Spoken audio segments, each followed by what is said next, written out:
Hello my dear unstoppables, welcome back to this channel. I am Abdul Samad Khan, आपका प्यारा इसके sir हाजिर हो चुका है मेरे प्यारे बच्चों, एक धमाकेदार फिर से हमारे वही टॉप 30 पीवाईक्यूज वाले सेशन के साथ, जिसके अंदर मैं तुमको वो सारे के सारे पीवाईक्यू करा रहा हूं जो पूरे के पूरे चांसेस रखते हैं कि 2026 के अंदर रिपीट होंगे तुम्हारे जेडब्ल्यू मेंस के पेपर के अंदर। तो आज के सेशन के अंदर हम कवर करेंगे मेरे प्यारे बच्चों top 30 PYQs of modern physics. जी हाँ, तो मॉडर्न फिजिक्स जो कि सबसे ज्यादा हाई वेटेज वाली यूनिट है पूरे के पूरे फिजिक्स के अंदर। तो आज का सेशन तो बहुत ही ज्यादा इंपॉर्टेंट होने वाला है, क्योंकि अगर किसी बच्चे ने ये सेशन पूरा का पूरा लगा लिया और सारे के सारे क्वेश्चन अच्छे तरीके से प्रैक्टिस कर लिए, तो यार मॉडर्न फिजिक्स से मिनिमम मैं आपको बता रहा हूं कि 3 तो क्वेश्चन आएंगे ही आएंगे आपके पेपर के अंदर। और अगर 3 क्वेश्चन भी आते हैं तो 3 क्वेश्चन बच्चों वेटेज रखते हैं तुम्हारे 12 नंबर की। मतलब फिजिक्स में 100 में से 12 नंबर तो तुमको ये सेशन ही दे जाएगा, अगर तुम इसको अच्छे से सही तरीके से लगाने वाले हो तो। ठीक है, तो आओ यार शुरू करते हैं। तो सबसे पहले अगर मैं बता दूं कि भाई मॉडर्न फिजिक्स क्यों इतना इंपॉर्टेंट है, तो भैया मॉडर्न फिजिक्स से हमने क्या देखा कि टोटल भाई 2023 के अंदर 66 क्वेश्चन आए थे। 66 क्वेश्चन आने का मतलब समझ रहे हो क्या हो गया? 66 क्वेश्चन आने का मतलब यह है कि भाई अगर टोटल भैया 20 शिफ्ट होती है जैन और अप्रैल अटेम्प्ट की मिला के, उसको भी अगर मैं देखता हूं तो भाई यहां से लगभग 3 का एवरेज तो निकल कर आ ही रहा है ना। मतलब 3.3 बेटर अगर मैं इसको डिवाइड करता हूं 20 से, तो लगभग 3 से 4 क्वेश्चन आपको देखने को मिलेंगे। ऐसे 2024 के अंदर भी सिमिलर रहा तो लगभग 3 क्वेश्चन देखने को मिले। हाँ, 2025 में थोड़ी सी वेटेज कम हो गई। 2025 में अगर ऑन एन एवरेज हम बात करें तो 2 क्वेश्चन थे, लेकिन ऐसा नहीं होता, रेंडमली जाता है कि कुछ शिफ्ट के अंदर 3 क्वेश्चन भी थे, कुछ में 1 या 2 भी थे। फिलहाल एवरेज निकल कर आया कि यहां से 2 क्वेश्चन तो आएंगे ही आएंगे।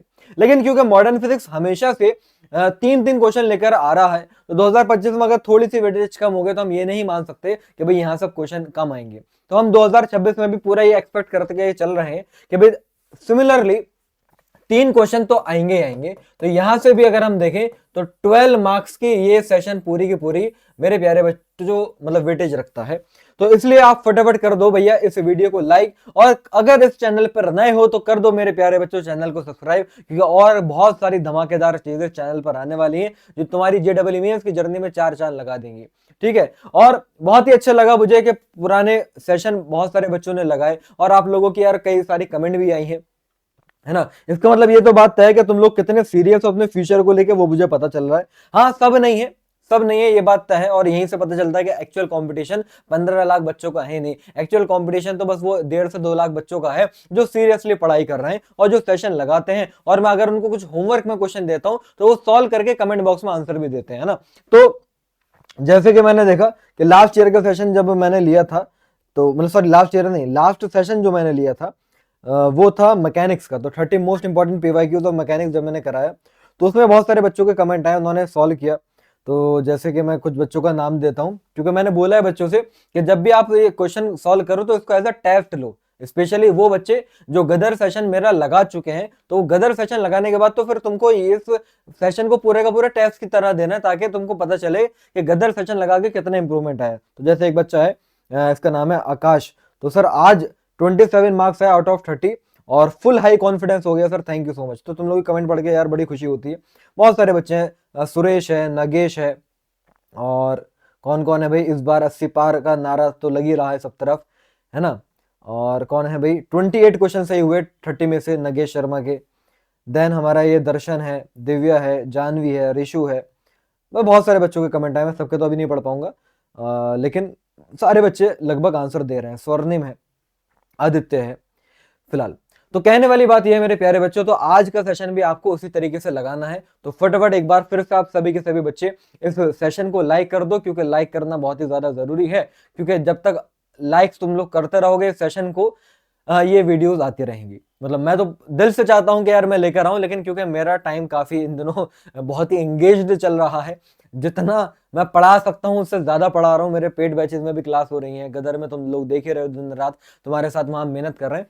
तो अब ये सेशन और तुम्हारे लिए लेकर आना, और वो भी रिकॉर्ड करना अलग टाइम निकाल के, तो वो बहुत ही ज्यादा चैलेंजिंग होता जा रहा है। और दूसरी बात ये कि तुम्हारे लिए 30 क्वेश्चन ढूंढना, अब कोई नॉर्मल रैंडमली कोई पीवाईक्यू करा दे तो उसमें कोई मेहनत नहीं लगती है भाई, वो तो लेकर आए क्वेश्चन तुमको करा दिए। तुम्हारे लिए पुराने 6-7 साल के एक एक पीवाईक्यू मुझे पढ़ने पड़ते हैं। अब आप सोच के देखो 2023 में 60 क्वेश्चन, 60 क्वेश्चन 41 क्वेश्चन, तो कितने क्वेश्चन हो गए? लगभग 180 क्वेश्चन तो यही होगा आई थिंक, है ना, 160 लगभग क्वेश्चन तो यही हो गए। और ये तो 3 साल के हैं। अब सोचो और पुराने 3 साल के, तो लगभग मैंने 300 साढ़े 300 क्वेश्चन एक एक पढ़ा होगा कि ये कराना चाहिए, ये नहीं कराना चाहिए। उन 300 साढ़े 300 क्वेश्चन में मैंने देखा कि भाई कौन कौन सा क्वेश्चन जो कितनी बार रिपीट हुए 6 साल में, जो जितनी ज्यादा बार रिपीट हुआ वो सारे के सारे मैंने ला के रखे। तो बड़ा चूज करना पड़ता है एक एक क्वेश्चन को, तो उसमें और काफी ज्यादा मेहनत लगती है मेरे प्यारे बच्चों, है ना। तो इतना अगर तुम चाह रहे हो कि मैं इतनी मेहनत तुम्हारे लिए करता रहूं, तो प्लीज सब बच्चे थम्स अप वाला बटन दबा दें, है ना। कॉपी पेन फेंक कर मारो, फोन फेंक कर मारो, लैपटॉप फेंक कर मारो, मुझे नहीं मालूम भाई, लाइक हो जाना चाहिए। और इसमें तुम्हारा ही भलाई है, इसमें तेरा घाटा मेरा कुछ नहीं जाता। लाइक करने से मुझे कोई पैसे नहीं मिलेंगे, लेकिन हाँ ये सेशन तुम्हारे लिए आता रहेगा। तो अगर तुम चाहते हो सीरीज कंटिन्यू रहे तो सेशन को लाइक कर दो। और अब शुरू करते हैं without wasting any further time, सीधा मुद्दे की बातों पर आते हैं। पहला क्वेश्चन, क्वेश्चन वाइज चलेंगे हम, सारे ईयर के क्वेश्चन तुमको देखने को मिल जाएंगे। और डाले तो स्पेशली मैंने 2024 और 25 के ही हैं, लेकिन 2024 और 25 के ये वो सवाल हैं जो 22, 23, 21 में भी आए हैं। बस क्योंकि एज इट इज थे तो मैंने पुराने न डाल के अभी के डाल दिए, ऐसे मैंने करा है। तो फटाफट वही करना है, मैं क्वेश्चन आपको पढ़ के बताऊंगा, समझाऊंगा, आपको वीडियो को पॉज करना है, क्वेश्चन सॉल्व करना है। हुआ, बहुत अच्छी बात है, टिक लगाओ, आगे बढ़ो। और एक बार मेरा भी तरीका देख लो कि भाई मैं किस तरीके से कर रहा हूं, क्योंकि हमें सिर्फ मुद्दा जो है ना क्वेश्चन सॉल्व करने का नहीं है, मुद्दा यह है कि कम से कम टाइम में कम से कम अपने दिमाग को थकाए, हम क्वेश्चन जल्दी से जल्दी सॉल्व कर पाए। वही सारा खेल वहीं से हमारा शुरू होता है ना। इस तरीके से तुम करते हुए चलना और बताना at the end of this session कि तुम्हारे आउट ऑफ 30 क्वेश्चन कितने क्वेश्चन बने। वैसे तो मैं 30 नहीं, आज सेशन में 30 से ज्यादा क्वेश्चन कराएंगे, अराउंड 35 क्वेश्चन मैं आपको कराने वाला हूं। देखिए जरा ध्यान से। तो सबसे पहले अगर हम शुरुआत करते हैं तो फोटो इलेक्ट्रिक इफेक्ट एक टॉपिक है हमारा, dual nature of radiation and matter, उसका क्वेश्चन है कि अल्ट्रावायलेट लाइट जिसकी एनर्जी क्या है भाई, एक फोटोन हो गया या रेडिएशन हो गया, वो जिसकी एनर्जी हमें दे रखी है 4.13 इलेक्ट्रॉन वोल्ट, तो वो आके टकराई, और किस पर आके टकराई भाई, एक ऐसे सरफेस पर आके टकराई जिसका वर्क फंक्शन है, मतलब फोटोन की एनर्जी भी दे दी, मेटल का वर्क फंक्शन भी दे दिया। तो आपसे ये कहा जा रहा है कि ये बताओ कि मैक्सिमम कितनी काइनेटिक एनर्जी से फोटो इलेक्ट्रॉन निकलेंगे। तो भाई आइंस्टीन फोटो इलेक्ट्रिक इक्वेशन क्या होती है भाई, फोटोन की एनर्जी का फॉर्मूला होता है work function plus kinetic energy. जिसको ये मालूम है तो आंसर उसका अब तक आ ही चुका होगा। सिंपल सी बात, एनर्जी दे रखी है 4.13, वर्क फंक्शन है भाई 3.13 प्लस काइनेटिक एनर्जी, तो ये तो उधर माइनस हुआ। तो बिल्कुल ही लल्लू सवाल से हमने शुरुआत करी है कि हमारा आंसर आया 1 इलेक्ट्रॉन वोल्ट। तो मुझे लगता है कि आप में से सभी बच्चों का ये आंसर खुद ब खुद आ गया होगा। और अगर ये भी तुम खुद से नहीं बना पा रहे हो तो फिर भैया बहुत ही तुम मतलब लुटिया डुबो के आए हो। तो जरा सेशन को तरीके से लगाना। आगे बढ़ते हैं फिलहाल। तो option B is the correct answer of this question. लो एक बार चेक भी कर लेते हैं, बिल्कुल बढ़िया बात, शाबाश, option B is the correct answer. Next सवाल भाई पढ़िए, इसको अच्छे तरीके से सॉल्व करिए। अब इसमें क्या बोला जा रहा है मेरे प्यारो, in an experiment with photo electric effect, photo electric effect में स्टॉपिंग पोटेंशियल के बारे में बताना है। तो जिनको नहीं मालूम मैं बता दूं कि हमारे जो आइंस्टीन फोटो इलेक्ट्रिक इक्वेशन होती है, जिसको हम एनर्जी को work function plus kinetic energy लिखते हैं, तो यहाँ पर एनर्जी की जगह पर हम एच न्यू लिख देते हैं, वर्क फंक्शन हो जाता है हमारा H nu not, threshold frequency वाला। यहाँ पर काइनेटिक एनर्जी की जगह पर हम ईवी नॉट लिखते हैं। अब ये क्या है भाई, काइनेटिक एनर्जी जो होती है वो एक्चुअल में इलेक्ट्रॉन का चार्ज इनटू स्टॉपिंग पोटेंशियल के बराबर आती है। ये रिलेशन होती है जब हम एक्सपेरिमेंट करते हैं ना फोटो इलेक्ट्रिक इफेक्ट वाला। तो आप लोगों को शायद याद आ रहा हो कि वो जो हमारे इलेक्ट्रॉन एक प्लेट से निकल के दूसरी प्लेट में जा रहे थे, तो उनको रोकने के लिए हमने बैटरी को ऑपोजिट करके लगाया था। तो एक साइड से दूसरी साइड जो इलेक्ट्रॉन जा रहे हैं वो अपनी काइनेटिक एनर्जी की वजह से तो जा रहे हैं, तो उन्हीं को अपोज करने के लिए हमने बैटरी का इस्तेमाल करा था जो ऑपोजिट करके लगाई थी। तो बैटरी ही कहीं ना कहीं उसका जो ऑपोजिट पोटेंशियल है वो ही कहीं ना कहीं काइनेटिक एनर्जी के बराबर जब आता है, तभी तो हमारे स्टॉपिंग मतलब फोटो इलेक्ट्रिक इफेक्ट जो है वो खत्म होता है, रुक जाता है। तो उस पोटेंशियल को, जिस पोटेंशियल पर ये चीजें हो पाती हैं, उस पोटेंशियल को हम क्या कहते हैं, स्टॉपिंग पोटेंशियल कहते हैं। तो फिलहाल आपसे स्टॉपिंग पोटेंशियल के बारे में पूछा जा रहा है, तो उसका फॉर्मूला क्या हो जाएगा, maximum kinetic energy divided by e, maximum kinetic energy divided by e. तो पहले ही ऑप्शन आप देखो, स्टॉपिंग पोटेंशियल क्या है, it is 1 by e times of maximum kinetic energy. तो सिंपल सी बात है, ऑप्शन ए करेक्ट आंसर हो गया। बाकी भी पढ़ लेते हैं, जैसे जिनको नहीं मालूम मैं बता दूं कि अगर फोटोन की इंटेंसिटी हम बढ़ाएंगे तो हमारी फोटो इलेक्ट्रिक करंट बढ़ती है, और अगर हमने फोटोन की फ्रीक्वेंसी बढ़ा दी तो उससे हमारा स्टॉपिंग पोटेंशियल बढ़ता है। यहां पर क्या बोला जा रहा है कि भाई स्टॉपिंग पोटेंशियल बढ़ जाएगा इंटेंसिटी को बढ़ा के। नहीं नहीं नहीं, स्टॉपिंग पोटेंशियल तो फ्रीक्वेंसी को बढ़ा के बढ़ता है, इसलिए बी वाली बात गलत है। स्टॉपिंग पोटेंशियल हमारा कम हो जाएगा इंटेंसिटी को बढ़ा के। अरे डिपेंड ही नहीं करता भाई, तो कैसी बातें कर रहे हो, सी भी गलत है। स्टॉपिंग पोटेंशियल बढ़ जाएगा विद इंक्रीज इन फ्रीक्वेंसी, नहीं फ्रीक्वेंसी नहीं, वेवलेंथ बोला है। देखो फ्रीक्वेंसी का फॉर्मूला होता है सी बाय लैम्डा। अगर मैंने फ्रीक्वेंसी बढ़ाई तो वेवलेंथ कम हो गई, और मुझे बात मालूम है ये डायरेक्टली प्रोपोर्शनल है स्टॉपिंग पोटेंशियल के। तो यार वेवलेंथ बढ़ा के स्टॉपिंग पोटेंशियल तो नहीं बढ़ सकता, हाँ वेवलेंथ कम करके स्टॉपिंग पोटेंशियल बढ़ सकता है। लेकिन यहां पर क्या बोला, स्टॉपिंग पोटेंशियल बढ़ रहा है वेवलेंथ बढ़ा के, तो इसलिए डी वाली बात भी गलत हो गई। अब देखो जरा तरीके से समझो, मैं चाहता तो आंसर तुम्हारा ऑप्शन ए आ चुका था, मैं इन तीनों के तीनों ऑप्शन को छोड़ता और आगे बढ़ जाता। ठीक है, सॉरी यार, मैं इन तीनों के तीनों ऑप्शन को छोड़ता मेरे प्यारे बच्चे, और मैं आगे बढ़ जाता। लेकिन मैं तुमको क्या बात बताने की कोशिश कर रहा हूं, जेडब्ल्यू में सब ऐसा भी नहीं है कि हर साल जो क्वेश्चन है वो एज इट इज उठा के रख देगा। कहीं ना कहीं ये देखा जाता है कि इस टाइप का जो क्वेश्चन आया, तो इस टाइप के क्वेश्चन में और जो बाकी के सारे ऑप्शन है उनको भी तुम अच्छे से पढ़ो। वो सही है तो क्यों सही है, गलत है तो क्यों गलत है, और उनके आसपास की थ्योरी तुम पढ़ो। तो मैंने क्या करा, मैंने इन ऑप्शंस के आसपास की भी थ्योरी तुमको पढ़ाई, जिसकी हेल्प से ये हुआ कि तुम्हारा ये टॉपिक और थोड़ा सा अच्छे से रिवाइज हो गया और तुमको और नई नई बातें पता चल गई। क्योंकि इस बात पर सवाल आ चुका है, इन दोनों बातों पर आ सकता है। समझ रहे हो? तो ये 30 के 30 क्वेश्चन तुमको इस तरीके से करने जो मैं कराने आया हूं, तो फायदा होगा यार पीवाईक्यू उसको लगाने का। अगर सिर्फ क्वेश्चन पढ़ा आंसर मार्क किया, क्वेश्चन पढ़ा आंसर मार्क करा, ये करना है तो पीवाईक्यू तुम्हारे लिए किसी काम का नहीं है भाई साहब। ये इतना तो फिर तुम वेबसाइट से भी कर सकते हो, गूगल पे सब तरफ पीवाईक्यू तो जेडब्ल्यू मेंस के फ्री में पड़े हुए थे, और सॉल्यूशन भी होता है सबका बढ़िया साथ में पड़ा हुआ होता है। क्या फायदा तुम्हारे मतलब सेशन लगाने का? फायदा ये है कि मैं तुमको ये साइड वाइज जो बातें बता रहा हूं ये बहुत ज्यादा इंपॉर्टेंट, और मैं गारंटी से कह सकता हूं कि यहां से सवाल आएंगे। इन क्वेश्चन को सॉल्व कराने में जो बातें फ्लो में मैं बोल जाऊंगा, लिख के दे रहा हूं कि यहां से सवाल 2026 में रखे होंगे, इससे बाहर से कुछ नहीं आएगा। ठीक है, चलिए फिलहाल आगे बढ़ते हैं। So option A is the correct answer. Next question number 3। अब यहां पर क्या बोला गया, अब यहां पर कहा जा रहा है कि भाई एक प्रोटॉन है और एक इलेक्ट्रॉन है। आहा क्या बात है, प्रोटॉन और इलेक्ट्रॉन की डी ब्रोगली वेवलेंथ के ऊपर क्वेश्चन है। तो देखो डी ब्रोगली वेवलेंथ का फॉर्मूला क्या होता है, डी ब्रोगली वेवलेंथ का फॉर्मूला होता है h by P. h by P, यहां पर p होता है हमारा मोमेंटम, लेकिन यहां पर काइनेटिक एनर्जी की बात करना चाह रहे हैं तो मोमेंटम की जगह पर हम √2mk लिख देंगे। ये रिलेशन होती है मोमेंटम और काइनेटिक एनर्जी के बीच में। अब जरा आप ध्यान से सुनो, बोला गया है कि प्रोटॉन और इलेक्ट्रॉन की de Broglie wavelength is same. मतलब ठीक है भाई, प्रोटॉन और इलेक्ट्रॉन की डी ब्रोगली वेवलेंथ सेम कर दी। इसका मतलब क्या हो गया, ये h by √2m kinetic energy of proton is equals to h by √2m kinetic energy of electron. ये हमारी बराबर होगी। अच्छा, यहां पर मास भी तो प्रोटॉन का आएगा और यहां पर मास भी तो इलेक्ट्रॉन का आएगा।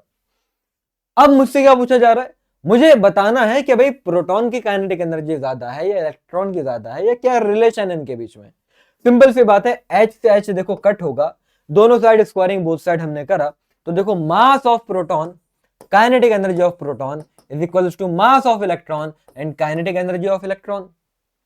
मुझे क्या बताना है, प्रोटॉन और काइनेटिक एनर्जी, मतलब प्रोटॉन और इलेक्ट्रॉन की काइनेटिक एनर्जी है ना। तो Kp बाय Ke जब मैंने किया तो ये हो जाएगा मास of electron upon mass of proton. अब यहां से तुमको आंसर दिख रहा होगा, फटाफट बताओ क्या आंसर आ रहा है। सिंपल सी बात है भैया, इलेक्ट्रॉन का मास तो प्रोटॉन से कम होता है, तो ये रेशो 1 से बहुत ही छोटा आएगा। अगर ये रेशो 1 से बहुत ही छोटा आएगा मतलब प्रोटॉन की काइनेटिक एनर्जी इलेक्ट्रॉन से कम आएगी।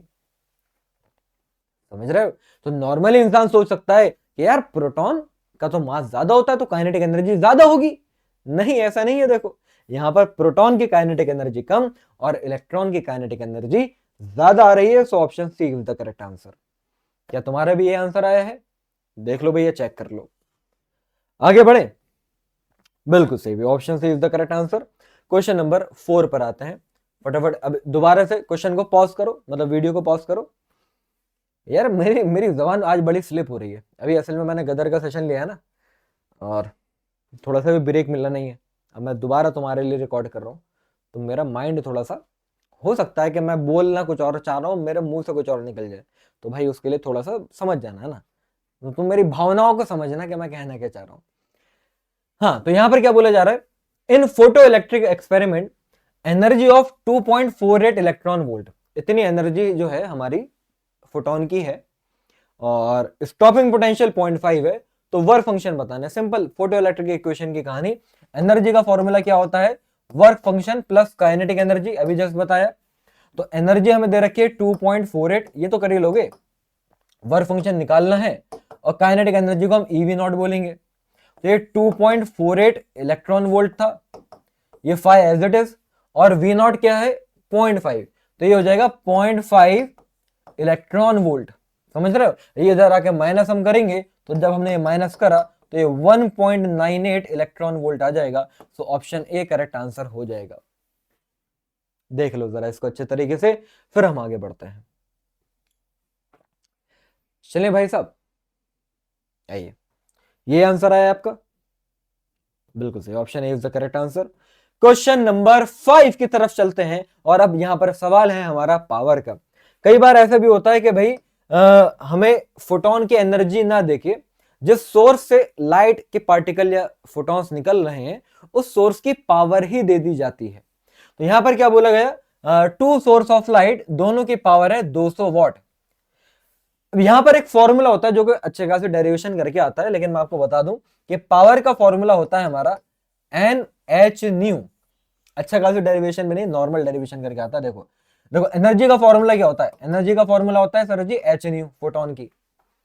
अब अगर मेरे पास बहुत सारे फोटोन है, तो मान लो एन फोटोन है, तो टोटल एनर्जी हो जाएगी एन एच न्यू। और एनर्जी को अगर हम डिवाइड कर दें टाइम से, तो वो आ जाती है पावर। तो ये n h nu divided by t, और ये total number of particle per unit time, इसको मैंने लिख दिया स्मॉल एन से एच न्यू। मतलब पावर का फॉर्मूला क्या बन गया, लो जी, डेरिवेशन कौन कराता है क्वेश्चन वाले सेशन में, मैंने करा दी। पावर का फॉर्मूला क्या आ रहा है, स्मॉल एन एच न्यू, इतना आ रहा है। अब आप यहां से देखो क्वेश्चन में क्या बोला गया, पहले वाला जो सोर्स है उसमें मैंने लाइट जो यूज करी है उसकी वेवलेंथ 300 नैनोमीटर है, और दूसरे वाले में जो मैंने लाइट यूज करी है उसमें वेवलेंथ कितनी है, उसमें वेवलेंथ मेरी 500 नैनोमीटर है। तो आपको पता है क्या बताना है, the ratio of number of photon emitted by each source, कितने नंबर ऑफ फोटोन एमिट हो रहे हैं दोनों सोर्स से, वो आपको बताना है। मतलब एन का रेशियो चाहिए, सिंपल सी बात है। देखो पावर तो दोनों की बराबर, तो P1 P2 के बराबर, P1 P2 के बराबर, और P का फॉर्मूला क्या हो जाएगा, N1 H न्यू1, N2 H न्यू2, H से H कटा, और फ्रीक्वेंसी को C अपॉन लेमडा भी जस्ट पीछे पढ़ाया था, तो N1 C बाय लेमडा 1, और ये हो जाएगा N2 C by lambda 2। C से C कट गया, तो यहां आप देखिए N1 बाय N2 का रेशियो आ रहा है लेमडा 1 बाय लेमडा 2। अब लेमडा 1 बाय लेमडा 2, तो लेमडा 1 हमारा 300 नैनोमीटर और लेमडा 2 हमारा 500 नैनोमीटर, तो यहां से रेशियो हमारा 3/5 हो जाएगा। So option B correct answer भी हमारा हो जाएगा। अच्छे से इसको एक बार देख लीजिए, बढ़िया से दिमाग में सारी बातों को बिठा लीजिए कि मैंने आपको क्या क्या बातें समझाई हैं यहाँ पर। सही है, तो इसी बहाने अगर हमने 30 क्वेश्चन कर लिए, बढ़िया से पूरी मॉडर्न फिजिक्स तुम्हारी रिवाइज भी हो जाएगी, और वो सारे पीवाई के तुम्हारे अच्छे से रेडी हो जाएंगे, है ना। क्योंकि मकसद हमारा वही है कि भाई फिजिक्स में इस बार कैसे भी करके मेरे प्यारे बच्चों 80 नंबर तो लेकर आने हैं, 80 प्लस लेकर आने हैं। तो इस बार 80 पार का ये जो हमारा नारा है, तो ये गूंजना चाहिए, ठीक है। और मतलब पता होना चाहिए एग्जामिनेशन हॉल में कि कुछ बच्चे ऐसे आए हैं जो फिजिक्स में 80 प्लस नंबर लेकर आएंगे, ये इस बात का कफन अपने सर पे बांध कर आए हैं। तो चाहे पेपर कैसे भी आएगा, लेकिन हम इतना तो स्कोर करेंगे करेंगे, ठीक है। आओ यार नेक्स्ट क्वेश्चन पे चलते हैं। क्या बोला जा रहा है भाई, emission of electron in photo electric effect.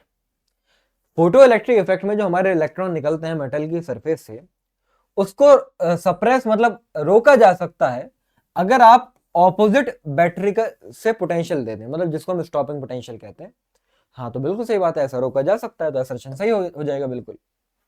सही है। अच्छा, अब रीजन की हम बात करते हैं।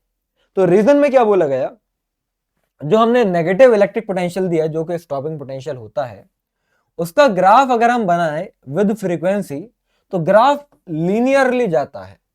चेक कर लेते हैं।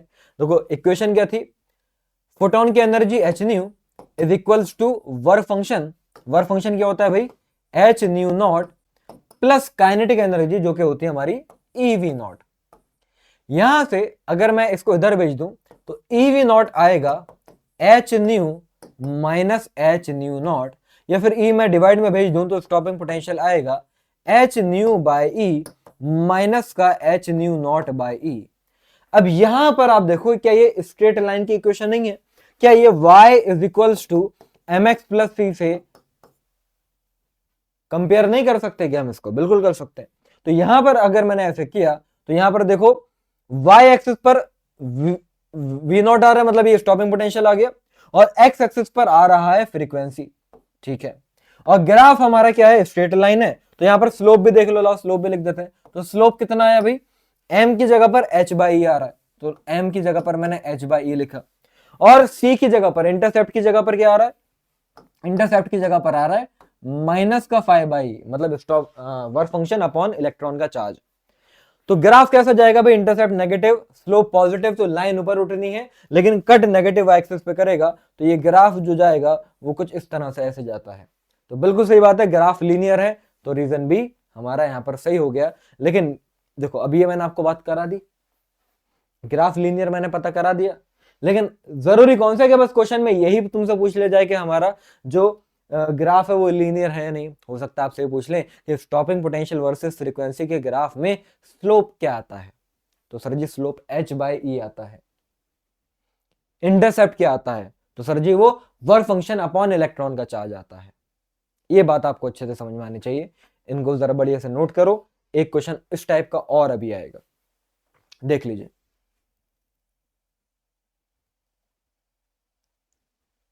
चले भाई, आइए नेक्स्ट। तो option B is the correct answer. भाई दोनों हमारे, अच्छा मतलब आंसर तो मैंने बताया नहीं, आंसर क्या है भाई, असर्शन भी सही है, रीजन भी सही है, लेकिन रीजन असर्शन का एक्सप्लेनेशन तो नहीं है। असर्शन में ये बोला था कि हमारा फोटो इलेक्ट्रिक इफेक्ट होना रुक जाएगा क्योंकि अगर आपने ऑपोजिट पोटेंशियल लगा दिया, और ये कह रहे हैं कि ग्राफ लीनियर आएगा, तो ग्राफ स्ट्रेट लाइन आ गया। इससे ये बात कौन सा पता चल रही है, ये फोटो इलेक्ट्रिक इफेक्ट रुक जाता है ऑपोजिट पोटेंशियल लगा के, तो इस बात का उस बात से कोई लेना देना है नहीं डायरेक्ट। तो इस वजह से असर्शन और रीजन दोनों सही है, लेकिन रीजन जो है वो असर्शन का सही एक्सप्लेनेशन नहीं है। That's why option B is the correct answer. आगे बढ़ेंगे क्वेश्चन नंबर 7 पर। देखो अभी जो मैंने पीछे पढ़ाया, पीछे मैंने क्या क्या बातें पढ़ाई आपको, कि स्लोप हमारा क्या आया था भाई, स्लोप क्या आया था h बाई ई, और वर्क फंक्शन क्या आया था हमारा, मतलब इंटरसेप्ट क्या आया था हमारा, माइनस का वर्क फंक्शन बाई ई। देखो सेम क्वेश्चन, क्या स्टॉपिंग पोटेंशियल वर्सेस फ्रीक्वेंसी का ग्राफ, पहली स्टेटमेंट बोली जा रही है, क्या लीनियर होता है? अभी जस्ट पीछे पढ़ा है, हाँ होता है। दूसरी बात, क्या स्लोप हमारा फाइव बाई एच आ रहा है? अरे ना भैया, एच बाई ई आ रहा है, तो बी वाली बात गलत है। क्या एच जो हमारा प्लैंक कांस्टेंट है वो स्लोप से रिलेटेड है? हाँ जी, स्लोप के फॉर्मूले में एच आ रहा है तो रिलेटेड तो है, तो सी वाली बात सही है। क्या हमें इलेक्ट्रॉन के चार्ज की जरूरत नहीं पड़ेगी एच की वैल्यू को निकालने के लिए?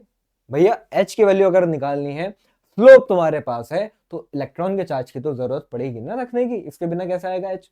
तो डी वाली बात गलत है। वर्क फंक्शन जो है वो आप निकाल सकते हो without knowing the value of Planck constant. क्या एच की वैल्यू को बिना पता करे आप निकाल सकते हैं वर्क फंक्शन? देखो भाई, अगर इंटरसेप्ट मालूम, अगर इलेक्ट्रॉन का चार्ज मालूम, तो वर्क फंक्शन तो आ जाएगा बिना एच की वैल्यू को पता करे। हाँ भाई, निकाल सकते हैं। इसका मतलब ए सी ई ये तीनों स्टेटमेंट हमारी सही है, तो option A is the correct answer. आई मेरे प्यारे बच्चों बात समझ में? चलें आगे, बहुत सिंपल सी बात है। आइए आगे बढ़ते हैं नेक्स्ट क्वेश्चन की तरफ। तो इसका आंसर हमारा ए बिल्कुल सही है, देख लीजिए आप। क्वेश्चन नंबर 8, इसमें देखो अब ये भी मैं आपको वैसे पढ़ा चुका हूं। क्या बोला गया कि इन फोटो इलेक्ट्रिक इफेक्ट, चलो पॉज करो यार, ये तो मैंने अभी जस्ट बताया था, पॉज करो और फटाफट बताओ इसका आंसर क्या आएगा। 2025 का सवाल, देखो तुम खुद से सही मार्क कर पाए या नहीं। कर दिया। अब देखो, इन फोटो इलेक्ट्रिक इफेक्ट अगर मैं इंटेंसिटी बढ़ाता हूं तो स्टॉपिंग पोटेंशियल बढ़ता है। नहीं भाई साहब, इंटेंसिटी और फोटो इलेक्ट्रिक करंट में रिलेशन होती है, ना कि स्टॉपिंग पोटेंशियल में। तो असर्शन तो गलत है, अभी जस्ट बात बताई थी। दूसरी वाली बात कि अगर मैंने इंटेंसिटी बढ़ाई तो इंटेंसिटी क्यों बढ़, इंटेंसिटी से क्या होता है, नंबर ऑफ फोटो इलेक्ट्रॉन ज्यादा निकलते हैं, और जितने ज्यादा फोटो इलेक्ट्रॉन्स निकलेंगे उतनी ज्यादा करंट आ जाती है। तो यहां पर ये बात बोली जा रही है कि increase in the intensity of light increases the rate of photo electrons. तो बिल्कुल सही बात है, बस शर्त ये होनी चाहिए कि फोटोन की फ्रीक्वेंसी थ्रेशोल्ड फ्रीक्वेंसी से ज्यादा, फोटो इलेक्ट्रिक इफेक्ट होगा ही नहीं वरना तो बिल्कुल सही वाली बात है। तो यार रीजन सही, असर्शन गलत, तो मेरे हिसाब से आंसर बी हो जाएगा। क्या आपने बी मार्क करा है? बोलो, क्या तुम्हारा बी आया था? बस ऐसे चेक करते हुए चलते जाओ। तो फिलहाल option B is the correct answer. Next अब आप देखो, ये ग्राफ के ऊपर हमारा क्वेश्चन है। यहां पर लैम्डा जो है वो डी ब्रॉगली वेवलेंथ और के जो है वो काइनेटिक एनर्जी है। तो इन दोनों के बीच में ग्राफ बताना है। तो देखो, डी ब्रॉगली वेवलेंथ का फॉर्मूला, लैम्डा का फॉर्मूला होता है h upon under root 2m into kinetic energy. अगर मैं स्क्वायरिंग बोथ साइड कर दूं, या फिर देखो प्रोपोर्शनलिटी वाइज देखना ना लैम्डा और के बीच में, तो मैं यहां से कह सकता हूं कि लैम्डा जो है 1/√k के प्रोपोर्शनल आ रहा है। अगर मैं स्क्वायर कर दूं तो कहीं ना कहीं मैं कह सकता हूं कि 1/k जो है वो लैम्डा स्क्वायर के प्रोपोर्शनल आ रहा है। मतलब अगर मैं लैम्डा की वैल्यू को डबल करता हूं तो उसका स्क्वायर हो जाएगा 4, मतलब 1/k की वैल्यू 4 गुना बढ़ेगी। तो कौन से वाले ग्राफ से बताओ बात मैच कर रही है, अब ये तुम बताओ। अगर मैं लैम्डा को डबल कर रहा हूं तो 1/k की वैल्यू 4 गुना बढ़ रही है, मतलब 1/k की वैल्यू जो है वो लैम्डा से स्क्वायर टाइम्स तेजी से बढ़ रही है। तो 1/k हमारा y एक्सिस पर है, लैम्डा x एक्सिस पर है, तो y एक्सिस तेजी से भाग रहा है। अगर y एक्सिस तेजी से भाग रहा है तो y एक्सिस में लाइन तेजी से ऊपर उठेगी। तो ऑप्शन डी नहीं हो जाना चाहिए था क्या आंसर? बोलिए। तो answer is option D. Check कर लो, ये मार्क किया होगा आई होप आपने भी। ये तो मैंने गदर में भी कई बार कराया है। हाँ, अब ये देखो यार, ये क्वेश्चन काफी बढ़िया क्वेश्चन है, इसी साल 2025 में आया। डी ब्रॉगली वेवलेंथ का ही क्वेश्चन है, लेकिन काफी अच्छा है, ध्यान से सुनिएगा। इसमें क्या बोला जा रहा है भाई, एक इलेक्ट्रॉन है जिसका मास m है और इनिशियली वो कितनी वेलोसिटी से भाई मूव कर रहा है? वो मूव कर रहा है v0 i कैप। मतलब क्या हो गया कि इलेक्ट्रॉन जो है m मास का x एक्सिस में मूव कर रहा है v0 वेलोसिटी से। तो इनिशियली उसका मोमेंटम क्या हो गया भाई? मोमेंटम का फॉर्मूला मास इनटू वेलोसिटी, तो m v0 हमारा ये मोमेंटम हो गया। अब क्या बोला गया कि वो इलेक्ट्रॉन एंटर करा एक ऐसे रीजन में जहां पर इलेक्ट्रिक फील्ड जो है वो माइनस का E0 k कैप है, मतलब electric field negative z axis में है। इलेक्ट्रिक फील्ड जो है वो नेगेटिव z एक्सिस में है मेरे भाई। अब अगर ये नेगेटिव z एक्सिस में है तो हम क्या करें? समझो बात को जरा। करना ये है, इलेक्ट्रोस्टैटिक फोर्स का फॉर्मूला क्या होता था भाई साहब? इलेक्ट्रोस्टैटिक फोर्स का formula charge into electric field होता है। और हमें यह भी बात मालूम है कि नेगेटिव चार्ज पर जो फोर्स लगती है वो इलेक्ट्रिक फील्ड की ऑपोजिट डायरेक्शन में लगती है। इलेक्ट्रोस्टैटिक्स की बात याद आ रही है? वो यहां पर लग रहा है, देखो है मॉडर्न फिजिक्स का सवाल, लग रहा है कॉन्सेप्ट इलेक्ट्रोस्टैटिक्स का। तो फिलहाल इलेक्ट्रिक चार्ज ई हो गया हमारा इलेक्ट्रॉन का, और इलेक्ट्रिक फील्ड हमारी E0 आई, लेकिन ये आई हमारी पॉजिटिव z एक्सिस में, मतलब ये हो गया हमारा प्लस का k cap. And we also know that कि यार फोर्स का फॉर्मूला मास इनटू एक्सेलरेशन तो होता ही है। तो ये ma के बराबर, तो यहां से एक्सेलरेशन आया E0 बाई m। क्या आया भाई? छोटा ई बड़ा ई बाई m। चलो इतना हो गया, अब हम आगे क्या करेंगे? मुझे ये बात मालूम है कि यार इनिशियली तो z एक्सिस में तो इलेक्ट्रॉन चल ही नहीं रहा था, z एक्सिस में फोर्स लगी, फोर्स लगने की वजह से एक्सेलरेशन आया, जिसकी वजह से वो चलने शुरू कर गया होगा। तो अगर मैं इक्वेशन ऑफ मोशन लगा रहा हूं z एक्सिस में, तो v का फॉर्मूला u प्लस at। मैं फिर बता रहा हूं u की जगह पर ये मत लिख देना v0, गड़बड़ हो जाएगी भाई। ये अभी बात चल रही है कौन से एक्सिस के लिए? सारी की सारी कहानी ये z एक्सिस के लिए चल रही है। तो अब आप देखो, इनिशियल वेलोसिटी z एक्सिस में 0, एक्सेलरेशन की जगह पर e बाई m, और टाइम की जगह पर टी आ गया, सही है।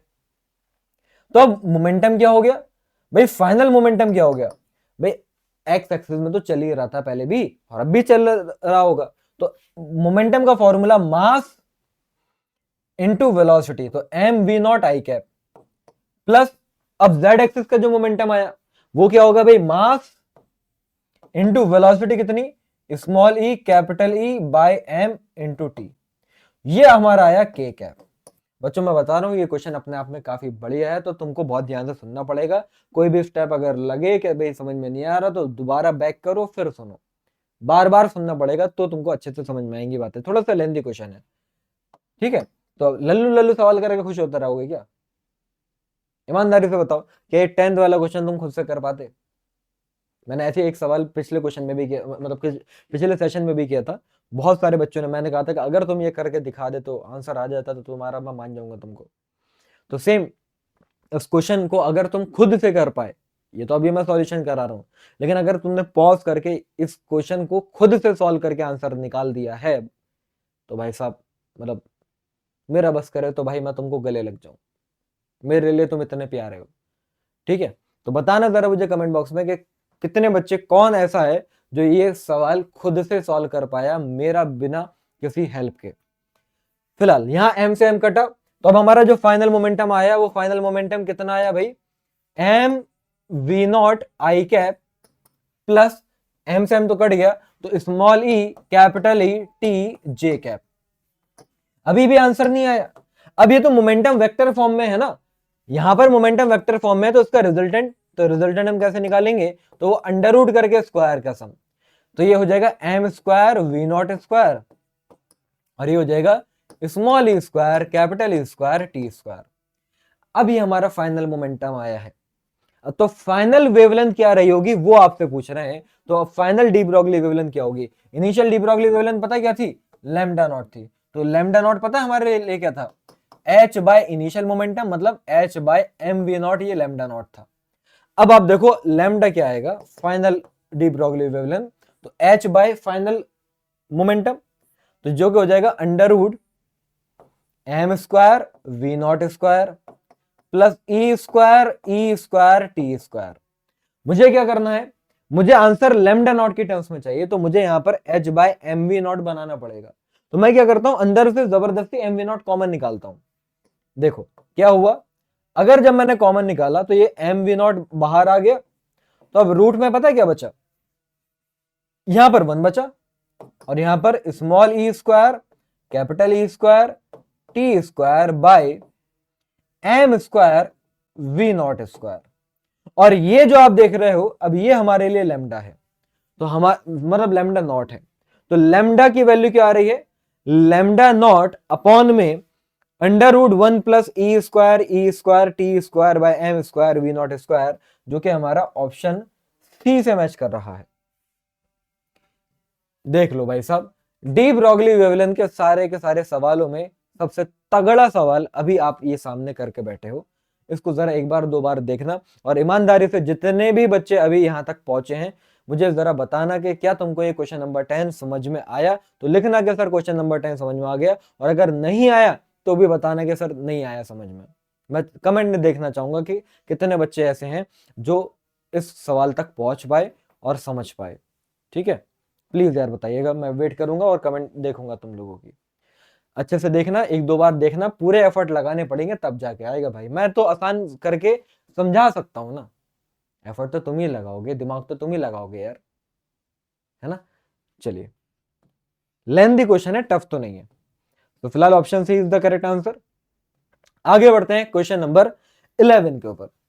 क्या बोला जा रहा है भाई, कहा यह जा रहा है D Broglie wavelength of proton and alpha particle. भाई प्रोटॉन का मास मालूम है m होता है, तो अल्फा पार्टिकल का मास 4m होता है। तो दोनों की डी ब्रॉगली वेवलेंथ हमें दे दी है लैम्डा और 2 लैम्डा, तो उनकी वेलोसिटी का रेशियो पूछ रहे हैं। देखो भाई डी ब्रॉगली वेवलेंथ का formula h by m v होता है, तो प्रोटॉन की वेवलेंथ और अल्फा पार्टिकल की वेवलेंथ का रेशियो अगर मैं लिखूंगा तो h से h तो कट जाएगा, तो देखो ऊपर आएगा अल्फा पार्टिकल का मास, अल्फा पार्टिकल की वेलोसिटी, नीचे आएगा प्रोटॉन का मास और प्रोटॉन की वेलोसिटी। अब प्रोटॉन की वेवलेंथ लैम्डा है और अल्फा पार्टिकल की वेवलेंथ जो है वो 2 लैम्डा है, तो यहां ऊपर लैम्डा नीचे 2 lambda. Mass of alpha particle भाई मैंने बता दिया कि 4 टाइम्स होता है, तो 4m।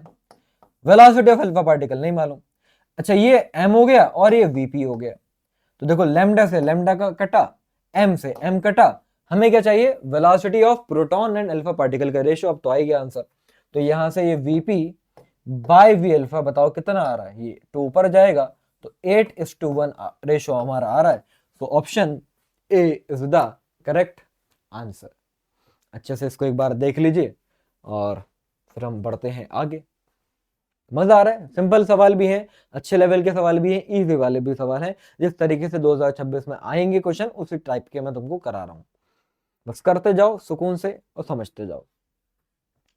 चलिए भाई आइए, option A is the correct answer. बिल्कुल सही बात है भाई साहब, बिल्कुल ही सही बात। अब आगे क्या बोला जा रहा है भाई, in hydrogen like ion, hydrogen like ion है कोई, तो उसके सेकंड एक्साइटेड स्टेट और ग्राउंड स्टेट के बीच का एनर्जी डिफरेंस दे रखा है। देखो अकॉर्डिंग टू द बोर किसी भी एनर्जी लेवल की एनर्जी जो होती है उसका फॉर्मूला माइनस का 13.6 z square by n square होता है, जहां पर जेड एटॉमिक नंबर बताता है उस एटम का और एन कौन से नंबर का एनर्जी लेवल है वो बताता है। आपसे एक आ गया कि सेकंड एक्साइटेड स्टेट का मतलब समझते हो क्या हो गया, थर्ड एनर्जी लेवल। तो थर्ड एनर्जी लेवल और ग्राउंड स्टेट का मतलब हो गया पहला एनर्जी लेवल। तो इन दोनों का एनर्जी डिफरेंस इतना है। तो इसको अगर मैं लिखूंगा तो ऐसे लिखूंगा E3 माइनस E1 जो आ रहा है दैट इज माइनस का 13.6 जेड स्क्वायर बाय एन की जगह पर 3 रखा मतलब 9 माइनस माइनस का 13.6 जेड स्क्वायर और एन की जगह पर यहां आया 1। तो ये आ रहा है हमारा 108.8। समझे। अब देखो मैं क्या करता हूं, मैंने यहां से 13.6 जेड स्क्वायर को लिया तो कॉमन, तो ये हो जाएगा 1 माइनस 1/9 और ये हो जाएगा 108.8। 13.6 को 8 से जब हमने कट करा तो 108.8 चला गया। और यहां अब आप देखो तो ये जेड स्क्वायर 1 माइनस 1/9 हो जाएगा 8/9। तो z square 8/9 is equals to 8। 8 से 8 कट गया तो यहां से जेड स्क्वायर आ रहा है 9, ये फिर हम बोले तो जेड की वैल्यू आ रही है 3। तो ऑप्शन सी या फिर option third is the correct answer. मतलब देख रहे हो हिंट भी किस तरीके से दिया है, ये तीसरे ऑप्शन का तीसरा ही आंसर है। मतलब समझ रहे हो, एनडीए वाले भी खेल रहे हैं तुम्हारे जज्बातों के साथ। फिलहाल ऑप्शन सी आया आप लोगों का, तो बताइए और फिर हम बढ़ते हैं आगे। चले भाई, चलो भाई, चलो चले मितवा अगले क्वेश्चन की तरफ।